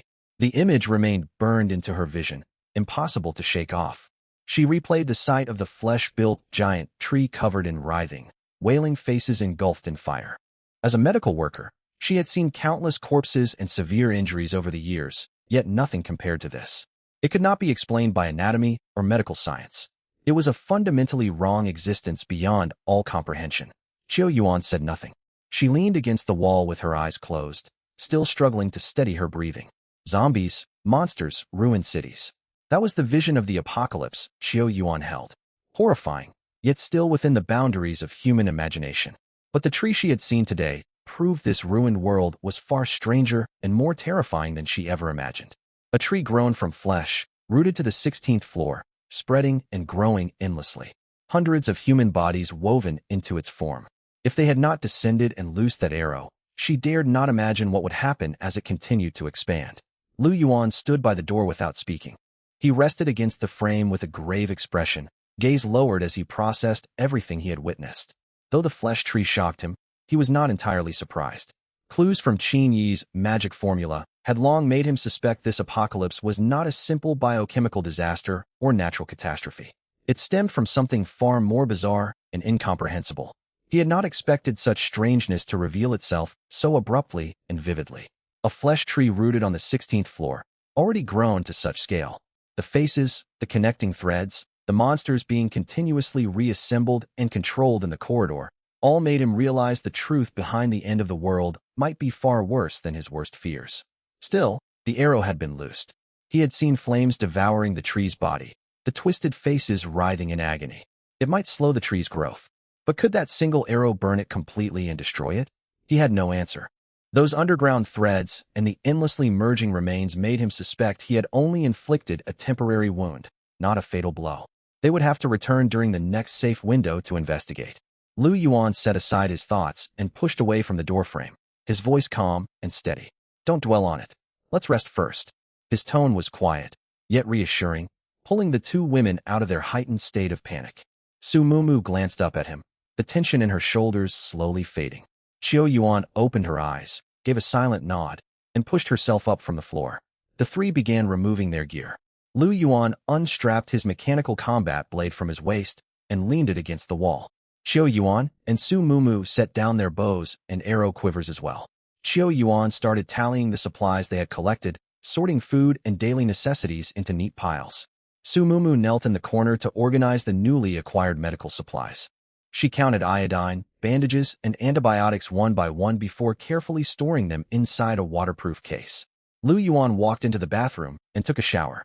He turned on the tap, and hot water streamed out, steam quickly filling the small space. He stood beneath the showerhead with his eyes closed, letting the hot water wash over him. Images of what he had seen circled in his mind, but he forced himself not to dwell on them, turning the temperature up slightly and letting the steam wrap around him to push those troubling thoughts temporarily aside. When he finished and stepped out, Qiu Yuan and Su Mumu took turns bathing. Hot showers were a precious luxury in this apocalypse. Steam drifted out from under the door, carrying the faint scent of body wash. Once all three had washed and changed into dry clothes, much of their exhaustion faded, leaving them feeling far more relaxed. Qiu Yuan headed to the kitchen to prepare food. Water bubbled in a pot on the portable stove. She combined ingredients they had scavenged to cook a pot of hot noodle soup, topping each bowl with slices of luncheon meat. When she carried the steaming meal to the coffee table, warm fragrance filled the living room. The three sat together, each holding a bowl and eating in silence. The quiet carried a sense of relief, the chance to finally rest. After eating, Qiu Yuan cleared the dishes, and Su Mumu wiped down the table. Night was approaching. It was time to get some rest. Lu Yuan would stand watch overnight. Though Su Mumu and Qiu Yuan had repeatedly offered to share guard duty, he had always refused. Without night vision and heightened senses, Lu Yuan could never trust them to keep watch. Only when he stood guard himself could he truly feel at ease. Lu Yuan returned to the master bedroom. The moment he twisted the doorknob and pushed the door open, he froze. The lights in the master bedroom were on, warm yellow light filling the room with soft brightness. Two graceful figures knelt side by side on the floor before the bed, heads slightly lowered, looking as docile as cats waiting for attention. The woman on the left was Qiu Yuan. Qiu Yuan had changed into a burgundy satin nightgown. Fine shimmer glided across the silk fabric, with thin shoulder straps resting lightly atop her shoulders. The material fell naturally along her frame, outlining her mature, well-proportioned figure. The hem reached just above her thighs, and a loosely tied ribbon bow hung at her waist, looking as if it might slip undone at any moment. The silky fabric clung gently to her form, and smooth skin glowed faintly beneath the warm lamplight with every quiet breath. To the right stood Su Mumu. She had put on an office OL uniform, a white blouse tucked into a black pencil skirt that ended just above her knees, paired with sheer black tights and slim black high heels. Two buttons on the blouse collar were undone, revealing a stretch of fair neck and a faint hollow of her collarbone. The uniform had likely been found from a closet in one of the apartments. On her frame, it created a striking contrast against her former image as an innocent campus beauty. The mix of youthful features and formal workwear carried a uniquely stirring charm. The two women knelt side by side before him, heads bowed, waiting quietly. Lu Yuan stood in the doorway, his gaze shifting from Qiu Yuan to Su Mumu, then back again. He paused briefly. "You too." Qiu Yuan lifted her head, her charming eyes glinting with a soft smile, her tone gentle. "Lu Yuan, pick one." Su Mumu raised her head as well, a light blush spreading across her fair cheeks, her voice sweet and soft. "Brother Lu Yuan, choose me." Lu Yuan looked at the two stunning women before him. One exuded mature grace and charm, while the other held youthful purity offset by the sharp contrast of her uniform. Both knelt and looked up at him, awaiting his decision. He lingered in the doorway for a moment, then curled the corner of his mouth. Without hesitation, he stepped forward and leaned down to take both of their hands at once. Qiu Yuan's palm was smooth, and Su Mumu's was soft and tender. Each carried its own distinct warmth. "Only children make choices," Lu Yuan said with a smile as he held both hands. "Adults usually take everything." A flush rose quickly across Qiu Yuan's cheeks. Su Mumu lowered her head, the tips of her ears turning bright red. Yet she did not pull her hand away. Instead, she subtly curled her fingers to hold his. Lu Yuan gently pulled, lifting both women to their feet. As Qiu Yuan stood, the hem of her satin nightgown fluttered lightly. Su Mumu stumbled half a step when rising, her knee brushing against the edge of the bed. The two women understood well. After the tense, dangerous ordeal they had endured earlier, Lu Yuan needed a chance to unwind now. And they were the ones who could help him find peace. Bang! The bedroom door closed soon after. The night passed in quiet companionship. Time slipped by quickly. Qiu Yuan and Su Mumu stayed beside him. One carried quiet, mature warmth, the other gentle, youthful tenderness. Thanks to the physical enhancements granted by his system, Lu Yuan remained steady and alert. Eventually, exhaustion washed over the two women.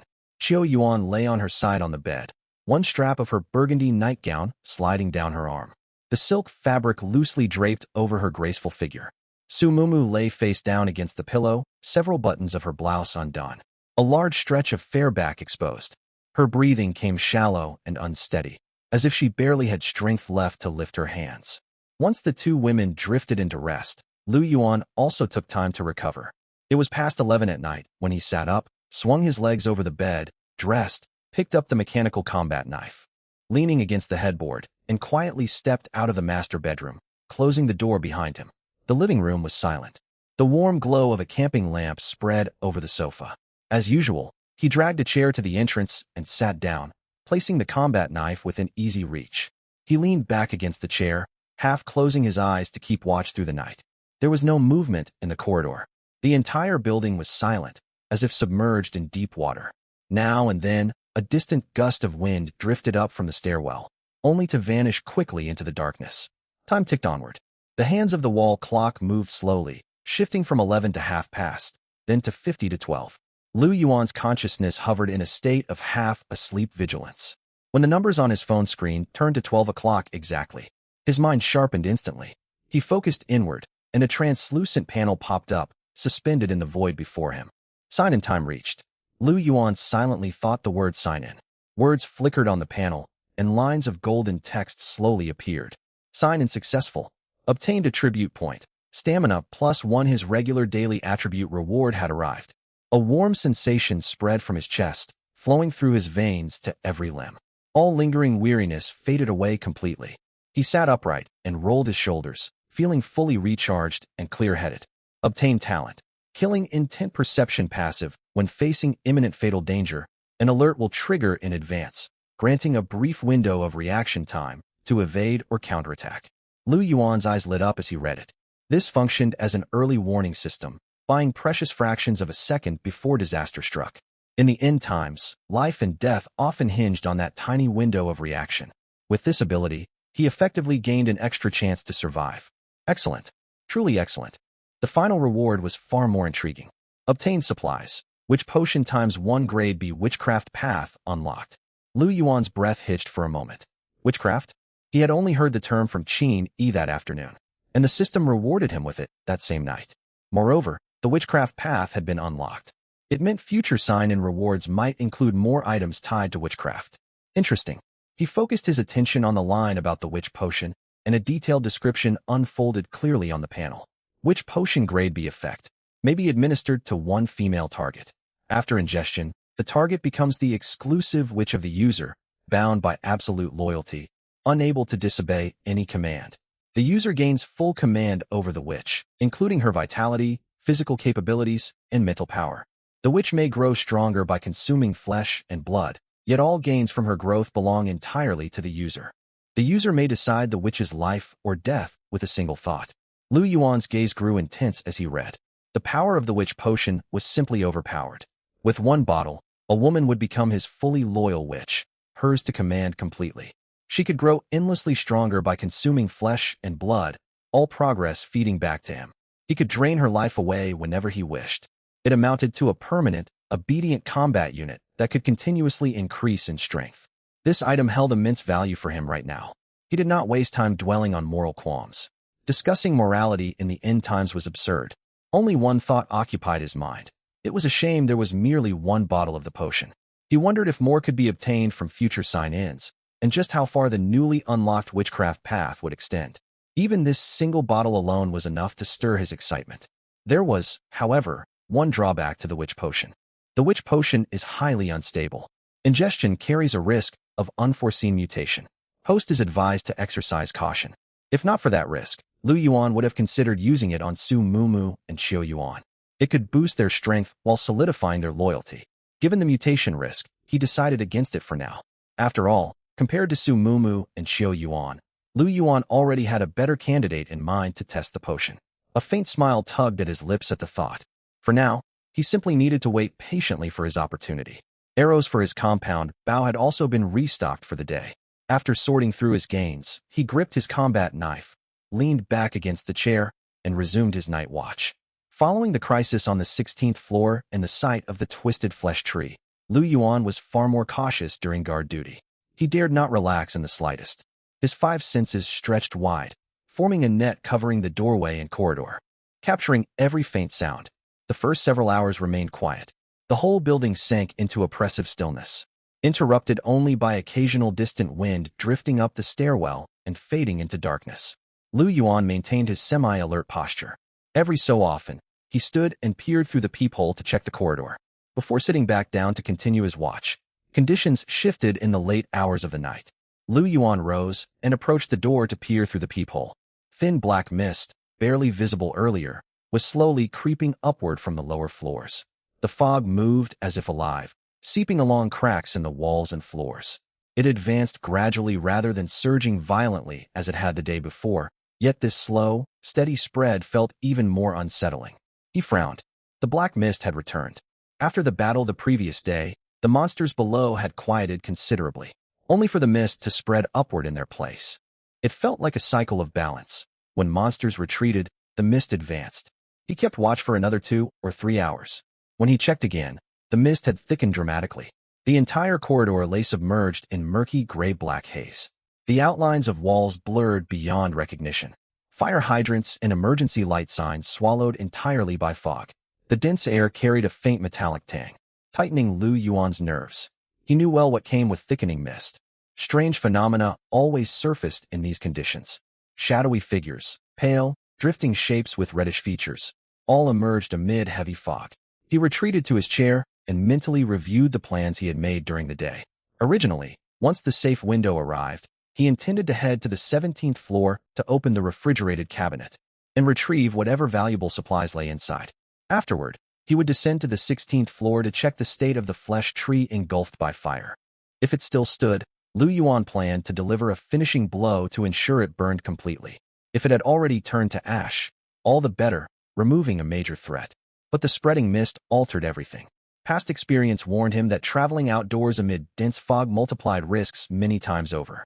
Twisted flesh monsters were horrifying, yet they possessed tangible bodies that could be cut and burned. If he could see them, he could fight them. The entities within the mist were different.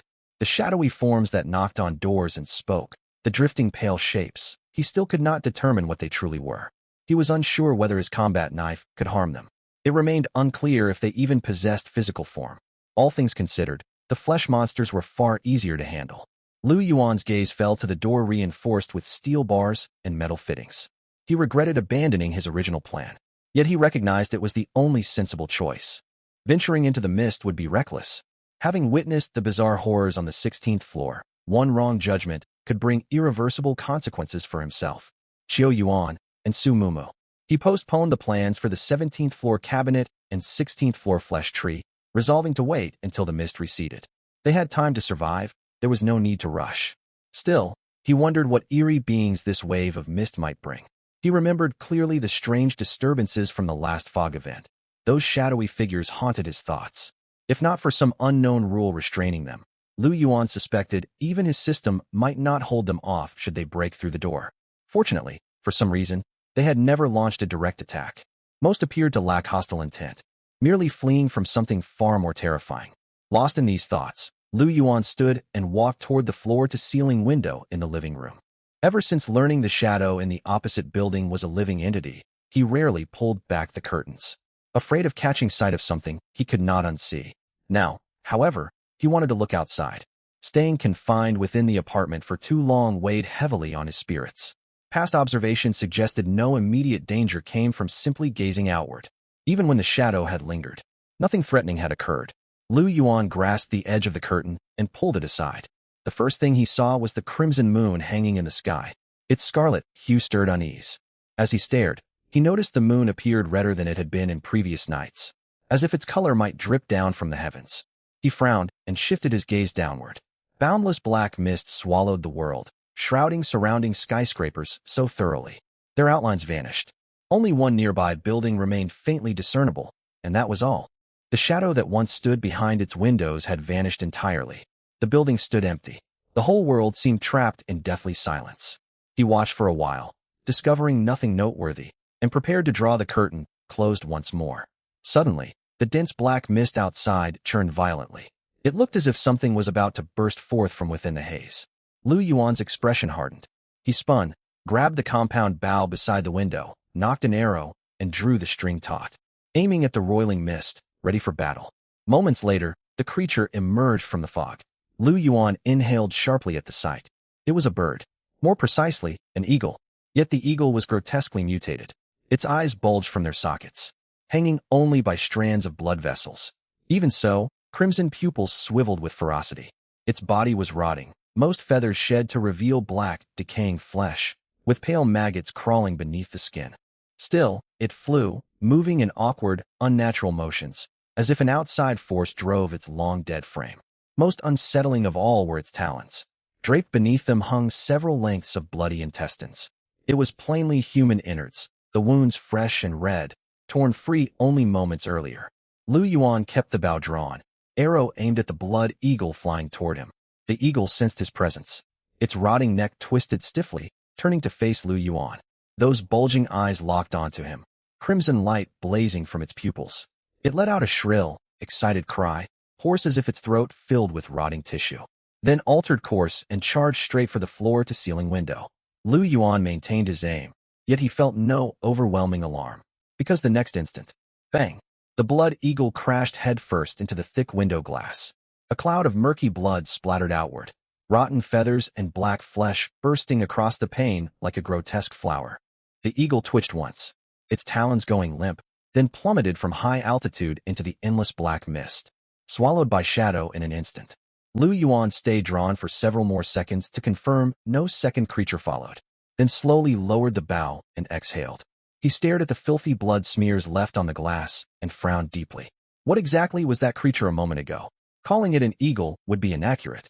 More precisely, it was a monster draped in an eagle's skin. Its body had long been dead. Rotten flesh, shedding feathers, wriggling maggots. Nothing about it belonged to a living creature. Yet it could still fly, still hunt for targets, and even sense his presence, wheeling around to dive straight for him. Could something like that even be called a bird? What troubled him more was its ferocious urge to attack. Even rotting away as it was, it could lock onto the French window with pinpoint accuracy and charge forward, letting out an ecstatic shriek. Had the world outside been overrun by creatures like this? Lu Yuan's mood sank. If beasts of this kind lurked everywhere out there, then even if he found a way to leave this skyscraper someday, the world beyond would be fraught with endless danger. If the creatures flying in the sky had turned into such abominations, whatever roamed the ground would surely be far worse. He stood by the window and stared at the filthy bloodstain for a while, then shook his head. There was no use dwelling on it. Life still had to go on. When the soldiers come, we block them. When floods arrive, we dam them. He would take things one step at a time. With the system at his side, if he pressed forward steadily, he would find a way eventually. Lu Yuan reached out and drew the curtains shut tightly, blocking out the crimson moon and churning black fog. He then turned and walked back to the doorway, sitting down once more on the chair. His battle blade rested within easy reach as he kept watch through the long night. Thanks to Gu Lan's arrangements and Zhang Bing's mediation, the all-female group gradually calmed down. They had not made any major finds, yet they managed to scavenge scattered supplies. Roughly a dozen bottles of water and a collection of food, barely enough to sustain them for 2 or 3 days. But as their situation eased slightly, conflicts surfaced. I'm using this bottle of water to wash my hair. You can't take it. Tang Shi's voice carried unthinking arrogance. One hand pressed firmly on the bottle of mineral water on the table, her knuckles whitening from the grip. Opposite her stood Jiang Xiaoran, a girl with a ponytail. Before the apocalypse, her family ran a business and lived comfortably. Yet she still paled in comparison to a wealthy heiress like Tang Shi. Wash your hair. Jiang Xiaoran raised her voice. Tang Shi, this water is for drinking. We only have this little left. If you waste it on washing your hair, what will the rest of us drink? There are several more bottles over there. Tang Shi tilted her chin toward the pile of supplies in the corner. My hair is filthy. I can't stand it like this. Why can't I wash it? If you can't stand it, bear it. This is the apocalypse. Do you think you're still in your family's villa? Jiang Xiaoran, what exactly do you mean? You know exactly what I mean. I'm saying you're not thinking straight. Jiang Xiaoran refused to back down. She stepped forward, her tone sharp and firm. Before all this, you heard me call you Sister Shi again and again. We called each other best friends and close sisters. Now trouble arrives, and you fight with me over resources? What kind of friend acts like this? Tang Shi brought up old grievances, yet she still refused to let go of the water bottle. Before, Jiang Xiaoran let out a cold laugh. I only acted that way because your family had money. Tang Shi, do you truly believe the world still revolves around you? I'm telling you, without your family's influence, you are nothing inside this building. The words struck like a needle, piercing the last remnants of Tang Shi's pride. Her face flushed deep red. Her lips trembled, and she could no longer utter the retort that she was far above the other girl. Jiang Xiaoran was right. In the past, Tang Shi had commanded attention within her social circle, with countless people catering to her every whim. All of that relied on her family's wealth and status. Now those things no longer existed. She was merely an ordinary young woman, no different from everyone else. That reality was what Tang Shi could not endure most. You? Tang Shi lost her temper and lunged forward, crashing into Jiang Shaoran. The two girls tumbled into a fight, like two enraged cats. Women's brawls usually followed the same pattern, tugging hair, scratching faces, tearing clothing.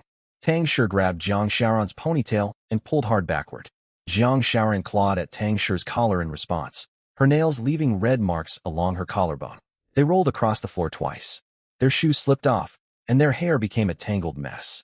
None of the other women in the all-female group stepped in to separate them. Some leaned against the wall holding water cups, watching as if viewing free entertainment. Others sat in the corners with their knees drawn up, barely lifting their eyelids. A few even whispered bets over who would win, many placing their hopes on Jiang Shaoran.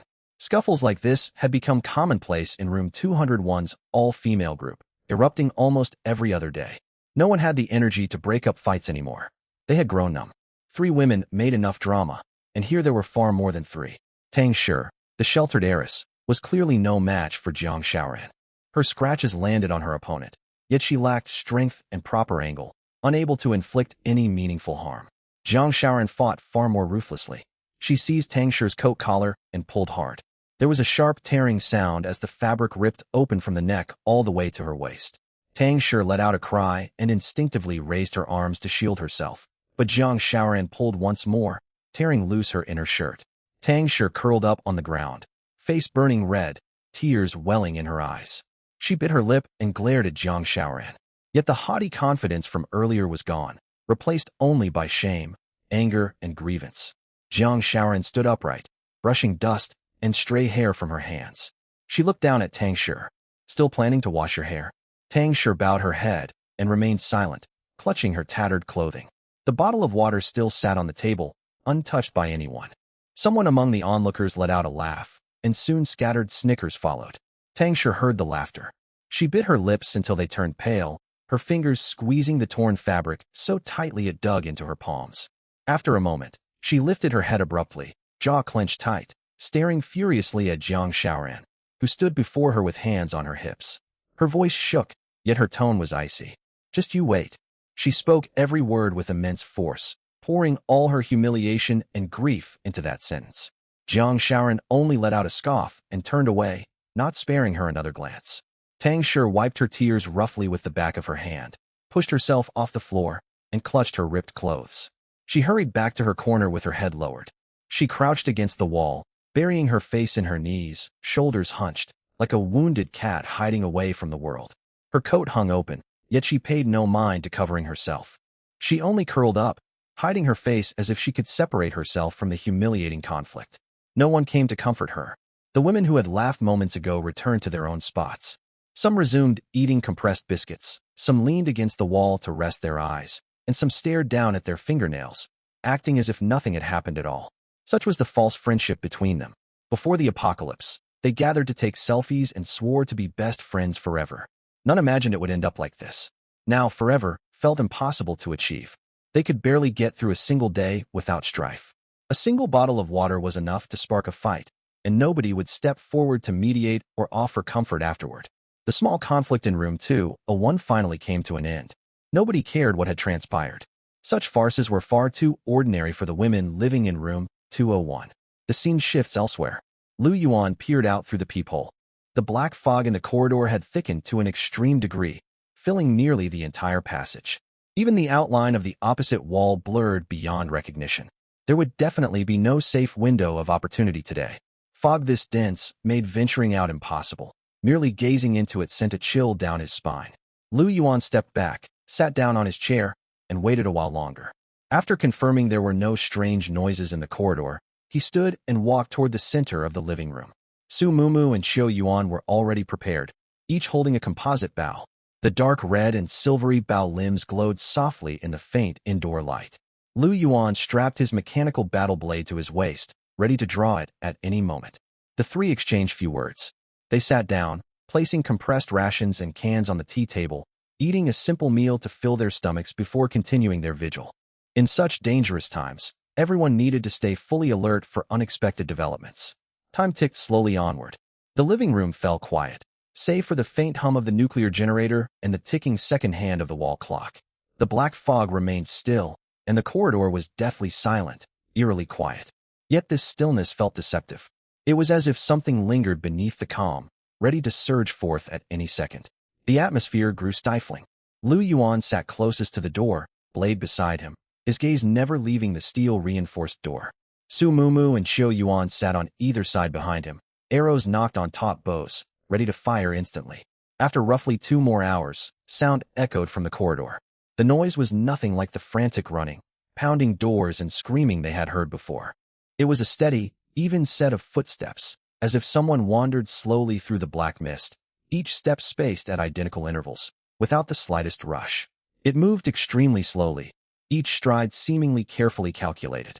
Footsteps echoed from the far end of the corridor, drawing nearer at a constant pace through the gray-black fog. It paused outside one apartment door, and 3 knocks followed. Thud, thud, thud. When no reply came, the footsteps moved forward once more, heading for the next door. Again it paused, knocked, waited, and moved on. Su Mumu's breath hitched. Xiao Yuan's fingers tightened silently around her bow. Lu Yuan listened to the distance and rhythm of the footsteps, calculating silently in his mind. The creature was knocking on every door one by one. At this pace, it was 3 doors away, then 2, then 1. The footsteps halted outside their shelter. Lu Yuan shot a look towards Su Mumu and Xiao Yuan. The two understood immediately. Stay silent. Do not make a sound. Even breathe as shallowly as possible. The 3 held their breath, frozen in place, not daring to blink. Sure enough, the creature raised a hand and knocked. Thud, thud, thud. 3 knocks. The exact same rhythm as on all the other doors, unhurried, like a machine executing a fixed program. Lu Yuan tightened his grip on his blade, but stayed motionless. Su Mumu lifted her bow slightly, aiming the arrow straight at the door panel. He had assumed that after knocking, it would leave just as it had for every other silent doorway. But this time it did not. The footsteps did not move onward. It remained outside the door, standing still.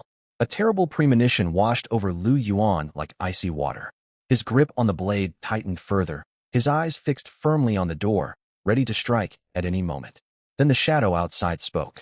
Its voice was hoarse and low, as if squeezed out from deep within its throat, every word coated in a viscous heaviness. You do not need to hide any longer. It paused. I have seen you. The voice penetrated the thick door and drifted through the living room air. A cold shudder ran down all 3 of their backs. Lu Yuan's pupils constricted. It felt as if a bucket of ice water had been poured over his head. Seen them? How? His gaze drifted involuntarily to the peephole in the doorway. Through that tiny circular opening, they could see the corridor outside, yet anyone outside could also peer inward and spot faint light and human silhouettes. If this creature possessed eyes, if it stood outside, staring inward through the peephole, within this pitch-black, terrifying world, some unknown entity stood before the door, watching you through the peephole.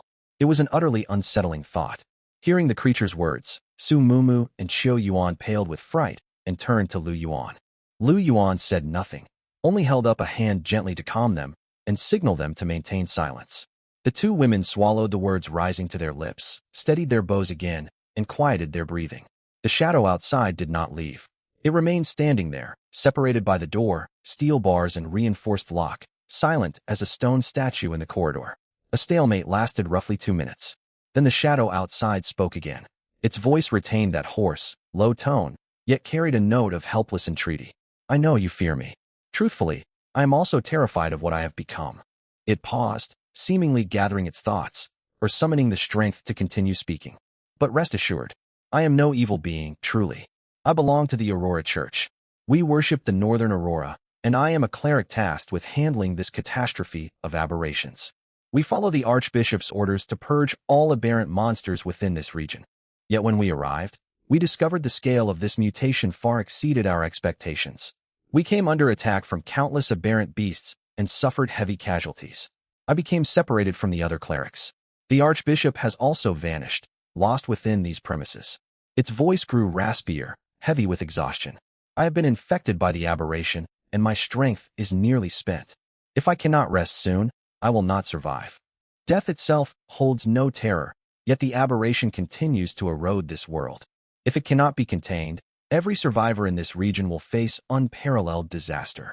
It fell quiet for a moment, its tone turning solemn once more. So, I beg you to save me. Spare my life, and I swear by the Aurora that I will always be grateful. Lu Yuan stared at the blurred shadow through the peephole, his brows drawn tight. The speech was far too complete. The Aurora Church, the aberration crisis, regional purification missions, the Archbishop, scattered clerics. Nothing like this had come from any of the Nox he had encountered before. All the other shadows had used shallow excuses, claiming to be neighbors downstairs or begging for food, transparent attempts to trick people into opening doors. This time, however, the creature wove a full, previously unknown narrative, complete with an organization, mission, background, and goals. It seemed faintly connected to the flesh and blood tree he had seen on the 16th floor, the merging monsters, and the elixirs Qin Yi's parents had mentioned.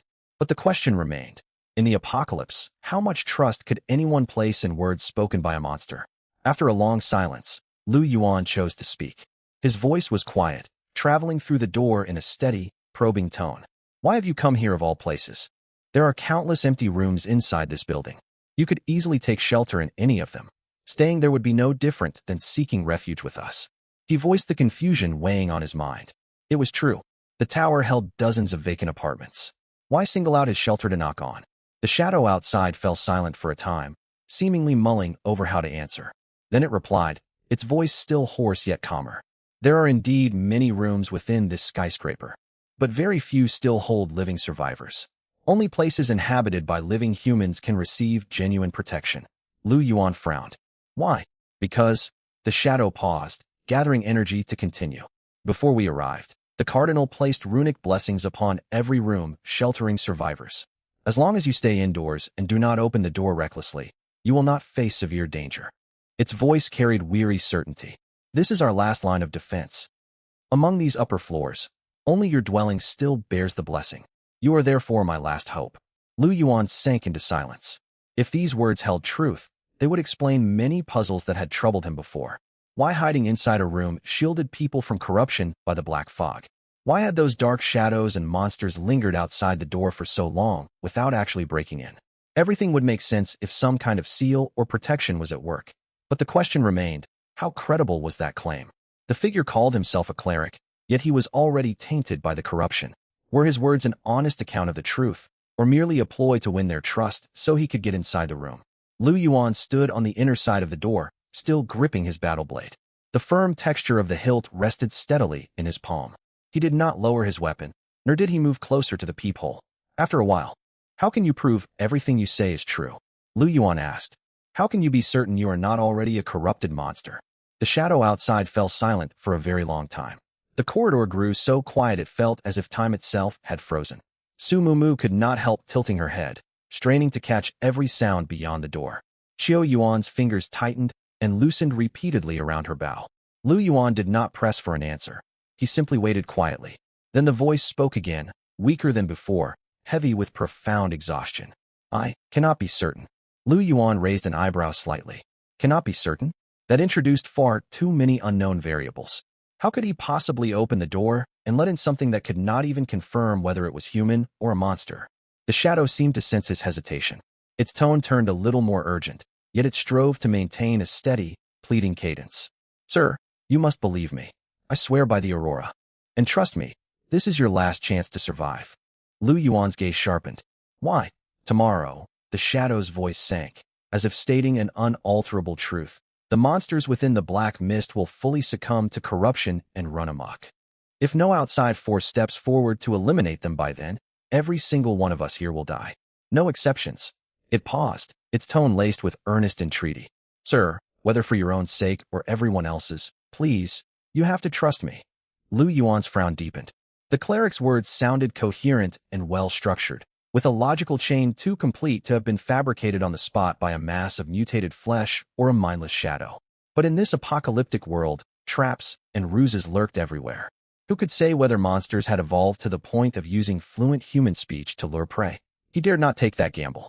There was no way for him to verify the truth of every single statement the shadow had made. Faced with this situation, he thought of the safest, perhaps best available option. Head further down the corridor, Lu Yuan said evenly, his tone as calm as if giving directions. Go to room 201.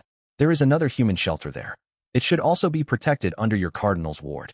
Silence stretched outside the door for a moment. Sir, the shadow seemed about to say more.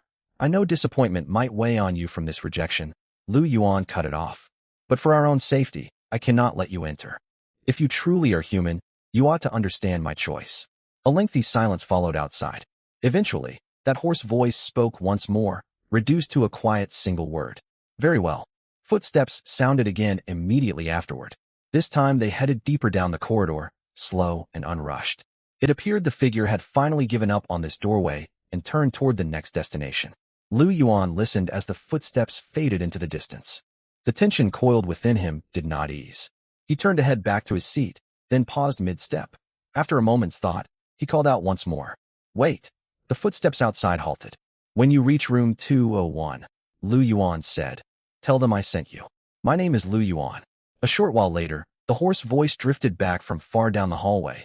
Only 2 words. Thank you. Footsteps resumed, growing fainter and fainter until they were swallowed by the black mist. Lu Yuan leaned against the wooden door and closed his eyes. Qiu Yuan and Su Mumu watched him, their faces marked by the same mix of unease, curiosity, and an indefinable sense of worry. Lu Yuan walked back to his chair and gestured for the 2 young women to relax. Only then did Qiu Yuan and Su Mumu lower their bows slightly, though they did not fully drop their guard.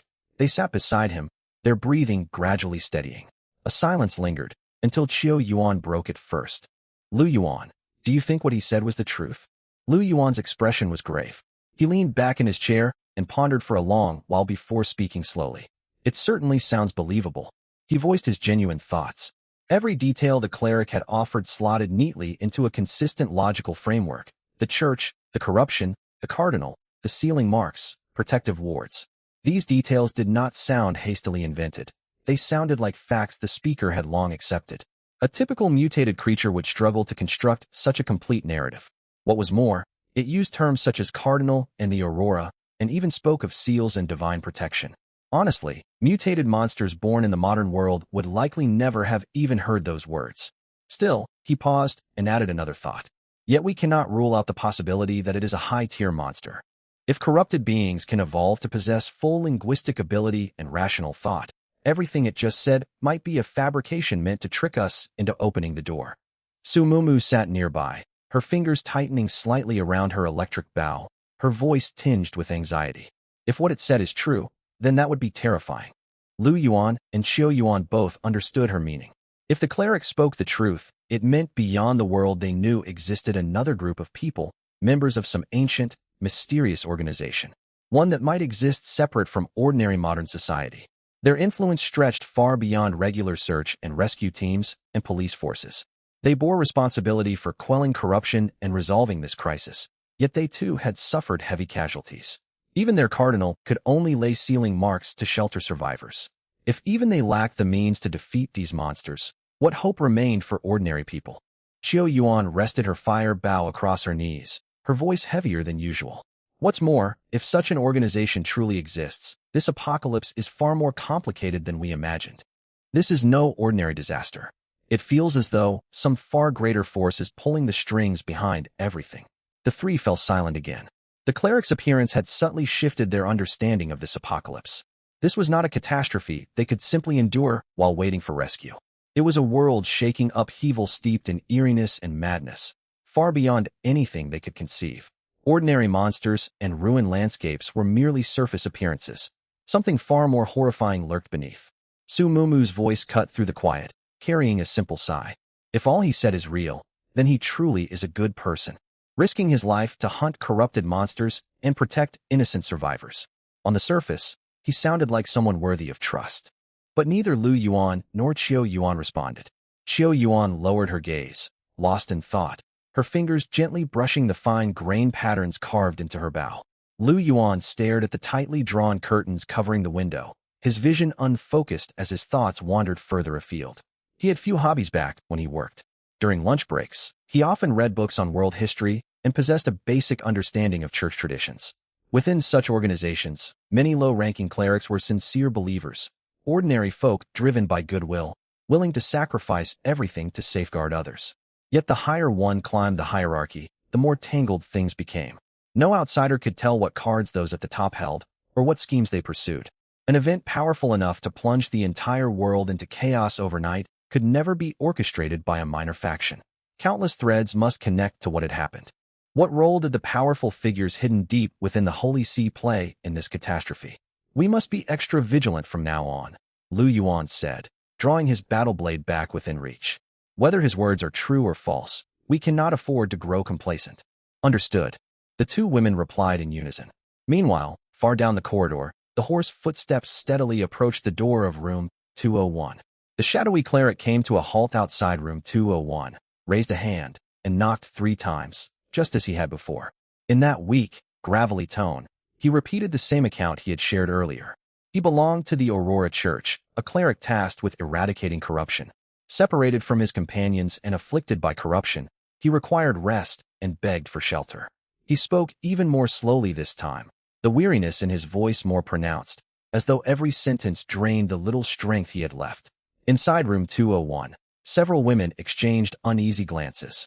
Suwon stepped forward first, planting her hands firmly on her hips to block the doorway. Her tone was unyielding. "No way. We are not letting you in." Silence hung outside for a heartbeat. Then the shadow's voice rang out again, filled with evident confusion and frailty. "Why? Are you also afraid I am a corrupted monster?" Suwon let out a cold huff. "I care nothing for all your ramblings. As long as you are male, you will not set foot inside." The words rolled off her tongue easily, as if she had repeated this rule countless times. This time, however, she received none of the expected agreement. The Lin sisters, Lin Muxue and Lin Mushuang, traded a glance and said nothing. Qin Yi sat huddled in the corner, head bowed, clutching an unopened beef jerky packet. She did not even lift her eyes. Once, she had been among the loudest echoing Su Wan's cry of keeping all men out. But she had previously sought aid from Lu Yuan and placed immense faith in him. She could no longer bring herself to repeat those words. Zhang Bing and Gulan also remained silent. They stood where they were, not uttering a word. Gulan's fingers tightened around her water cup. Her silence stemmed from more than just the all-female shelter rule. She was weighing the truth of the Shadow's claims. If he really was a member of the church, would opening the door invite unforeseen complications? If he was lying, unlocking the entrance would amount to a death sentence. With no way to confirm his identity, turning him away remained the safest choice. And so she chose to stay quiet. The shadow outside clearly had not anticipated Su Wan's reasoning. It fell silent for a long time before speaking again, its voice rougher, yet it strove to maintain patience. "Madam, I fail to understand your reasoning. Why bar entry solely because I am male?" Su Wan spoke sharply and quickly. "First of all, I have no proof any of what you claim is true. Second, even if you are telling the truth, so what? The kindness you show us now does not guarantee you will not harm us later. Who can know what you might do once inside the shelter? Could you give in to lust? Lose control and turn violent? All of it is possible." The shadow lapsed into silence once more. It had imagined countless reasons for being rejected, being mistaken for a monster, doubts over its identity, fear of being burdened. Yet it could never have anticipated being turned away purely on account of its gender. It struck the cleric as utterly absurd. After a lengthy pause, the voice returned, heavy with barely restrained helplessness. "Madam, you cannot assume wrongdoing on my part based on events that have not come to pass. That is deeply unfair to me. Does the absence of wrongdoing mean harm will never happen?" Suwon shot back quickly. "I have witnessed too many such incidents. Do you believe you bear no risk at all?" The shadow fell completely silent. This cleric, whether hailing from some ancient organization or another world, appeared thoroughly flustered. It stood outside the door, all arguments trapped in its throat, only faint, hoarse gasps escaping. Gulan's heart tightened watching Su Wan's triumphant posture. She dared not let the impulsive woman continue speaking. If they enraged the cleric enough that he abandoned hunting monsters to slaughter everyone inside this room, disaster would follow. She set down her water cup and stepped forward, adopting as calm and polite a tone as she could manage. "Sir, we apologize. We have little combat strength here and cannot take you in. You should seek shelter elsewhere." The shadow lingered outside the door for a moment, as if its remaining energy had been exhausted. Just as Gulan thought it would turn and leave, it spoke once more, its voice so hoarse it threatened to dissolve into thin air. "A man named Lu Yuan sent me here and said you might offer me shelter." It laid down this final card, spoken with a flicker of uncertain hope. Mentioning Lu Yuan felt like clinging to the only thread that might lead to survival. The moment the name Lu Yuan left its lips, the quiet inside room 201 shifted. Gulan's fingers around her cup twitched, her eyes flickering. Qin Yi lifted her head from the corner, and her downcast eyes suddenly lit up. "Zhang Bing, leaning against the wall, stirred slightly, as if hearing the name roused her from her prolonged, gloomy stupor. What does Lu Yuan have to do with this?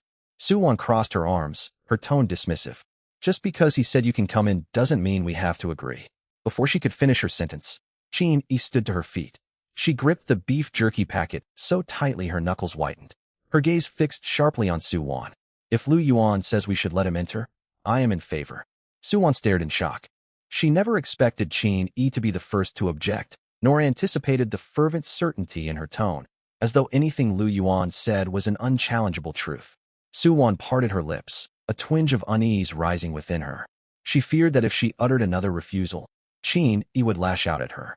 She instinctively stepped backward, and the retort on her tongue died unspoken. Gulan glanced toward Zhang Bing. Zhang Bing said nothing, yet gave a subtle nod. Gulan understood the signal. She turned back toward the door, her tone cautious and steady. Why would Lu Yuan send you here? Mr. Lu acknowledged my words. The shadow's gravelly voice drifted through the wood. He is a good man. A good man? Gulan and Zhang Bing exchanged a look from across the room, both wearing complex expressions. If Lu Yuan truly was a good man, why had he refused shelter to the shadow himself and sent him to room 201 instead? It suggested Lu Yuan harbored his own suspicions and had passed the problem on to them. At the same time, it implied Lu Yuan found the cleric's claims somewhat credible, shaking Gulan's resolve. Deep down, she had long suspected the shadow was telling the truth.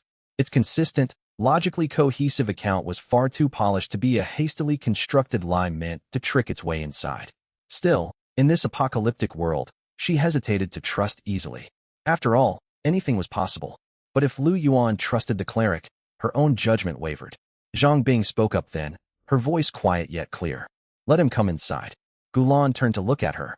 Zhang Bing remained leaning against the wall, her expression neutral, but she gave Gulan another slight nod.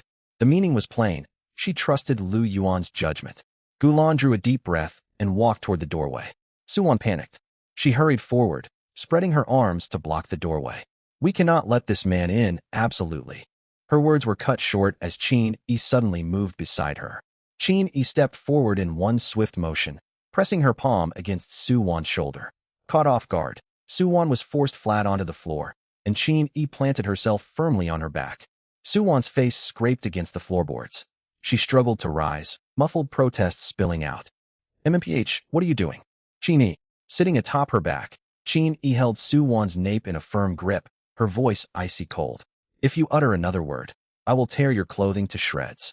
As she spoke, her free hand latched onto the hem of Su-won's collar, pretending to yank it open. Terrified, Su-won instinctively shielded herself. Half her face pressed against the floor, she froze in place, biting her red lips and swallowing every complaint she had. With Su-won subdued, no one else in the room dared raise further opposition. Those who once followed Feng Yaqi's shouting fierce slogans had long since lost their fire after enduring days of the apocalypse. They now understood clearly that driving Lu Yuan away had been a catastrophic mistake. Regret gnawed at them relentlessly, yet nothing could undo what had happened. Gulan walked to the door. She peered through the peephole for a while, only making out a blurry dark shape with no discernible details. She gritted her teeth, hesitated for several seconds, then twisted the lock and pulled the door open a crack. Boom. A frigid gust surged through the gap. Invisible currents swept along the floors and walls, filling every corner of Unit 201 at once. A chill ran down every woman's spine, and they all hunched their shoulders involuntarily. Eyes locked onto the slowly widening doorway, their hearts hammering wildly. The corridor outside stood empty. Dark gray mist swirled beyond the threshold, yet nothing stood directly in front of the door. The shadowy figure that had spoken moments earlier seemed to have vanished out of thin air, leaving only endless fog drifting slowly outside. Where did he go? Someone stammered. He was just talking. How can he disappear like this? Panic rippled through the group. Some edged backward, others tightened their grips on weapons, and several trembled uncontrollably. They feared the voice might not belong to a human at all, but some unseen, horrifying monster. Only Zhang Bing retained her composure. She did not retreat an inch, her sharp gaze sweeping every inch of the doorway in search of the faintest clue. Seconds later, her eyes fixed on one spot. Squinting, she caught sight of an extremely faint outline amid the churning mist. It belonged to a towering figure, at least 190 centimeters tall, like a statue grown straight out of the darkness. The person was draped in a voluminous black robe, The hood pulled low so its edge nearly brushed the ground. Their silhouette blended almost seamlessly with the fog behind them. It would have been impossible to spot were it not a shade darker than the haze. Gulan also caught sight of the shape. Her heart lurched, but she did not scream or step back. She moved aside to clear the doorway and whispered, "Come inside." The tall shadow stirred. He stepped across the threshold without making the slightest sound. Once he stood fully within Unit 201, a tangible weight of oppression descended upon everyone's shoulders as if carried in with him. Gulan quickly shut the door behind him, sliding the steel bolt back into its groove and twisting the lock tight. With the corridor's mist no longer shielding him, the outline of the figure grew slightly clearer. Still, the hood remained low, obscuring most of his face. Only a hard jawline and a strip of pale skin were visible. Every woman inside Unit 201 stared straight at the tall figure standing in the center of the living room. Their gazes held fear, curiosity, and vigilance, yet no one spoke a word. The shadow tilted his head slightly, as if sensing all the eyes fixed on him. He slowly turned, his gaze settling on Su-Wan. His stare was silent, yet its weight soaked Su-Wan's back with cold sweat instantly. "Were you the one speaking to me earlier?" the shadow asked. Su-Wan's face drained of all color. Her lips trembled, but she clenched her teeth and lifted her chin. "So what if I was?" The shadow fell silent for a moment before slowly lifting a hand hidden within the wide sleeve. The hand was gaunt and pale, with long knuckles, as though it had not seen sunlight in ages. His lips moved, and ancient, obscure syllables flowed forth, each word carrying tangible weight. Before Su-Wan could react, an invisible crushing force slammed into her from behind. Her knees crashed heavily against the floor, forcing her down into a cramped kneel, her forehead nearly touching her kneecaps. She pushed against the floor, trying to stand, yet the power bearing down on her was overwhelming. It felt as though an entire mountain rested on her back, rendering her completely immobile. "You," Su-Wan's eyes widened. She forced out a single word from between gritted teeth and could manage nothing more. The shadow glanced at her indifferently. "Stay on your knees." With that, he ignored Su-Wan and turned toward an empty corner. The broad black robe swayed gently as he walked. He settled down in the corner and fell silent, resembling a statue brought into the room. He made no further movement and uttered no more sound. Su-Wan remained kneeling in the middle of the living room. Her face burned red with effort, yet she could not rise no matter how hard she struggled. Gulan and Zhang Bing exchanged glances from a distance. Both spotted a flicker of reluctant understanding in each other's eyes. As long as he did not attack them, his presence could be tolerated for now. As for how to coexist and what to do next, they could only take things one step at a time and watch for opportunities. Quiet settled over the room once more, yet it felt vastly different from the silence before. An invisible tension hung thick in the air. Everyone held their breath, stealing quick glances toward the corner before hastily looking away. No one dared speak again. As for Su-Wan, she stayed kneeling on the floor, and nobody stepped forward to help her. A superficial calm returned to Unit 201. Time passed. Suddenly, thud, thud, thud. Massive footsteps echoed from the end of the corridor. Something heavy was drawing closer with every step. Each impact boomed dully, traveling through the floors and walls into Unit 201. It sounded like a colossal beast advancing through the thick fog, heading straight for them. All the women in Unit 201 lifted their heads, their faces turning pale. They held their breath, their hearts pounding heavily within their chests. The hooded shadow in the corner raised his head slightly. The edge of his hood shifted as he listened to the approaching footsteps. After a moment, he spoke, his voice deep and hoarse as if seeping up from beneath the earth. "They are coming." Elsewhere, with Lu Yuan. When the tremendous noise rumbled from the end of the corridor, Lu Yuan was polishing his mechanical combat blade. His fingers stilled, cold light from the blade flickering across his pupils. Qiu Yuan and Su Mumu lifted their heads simultaneously, their relaxed expressions hardening in an instant. The footsteps carried unnatural weight. It sounded as though some giant creature was climbing upward from the lower floors, creeping closer inch by inch. "It's here," Lu Yuan muttered quietly, gripping the combat blade firmly and leveling the edge forward. No further words were needed for Qiu Yuan and Su Mumu. Both raised their compound bows at once. The crimson and silver limbs glinted beneath the lights, arrowheads aimed at the reinforced door. Thud, thud, thud. The footsteps passed one room after another. Unlike the hooded cleric who had knocked gently on every door earlier, this presence brought destruction. Crashes, splintering wood, doors being violently torn apart echoed nonstop. At every room it passed, It halted, as if checking for something hidden inside. Then it would kick the door down or crash through it by brute force to search thoroughly. Dull impacts filled the entire corridor, shaking the floorboards inside the room through the walls. It appeared to be hunting for something or someone. Lu Yuan met Xiao Yuan's gaze. They reached the same conclusion wordlessly. If the cleric's words held truth, this new threat was coming for him. The footsteps drew nearer and nearer.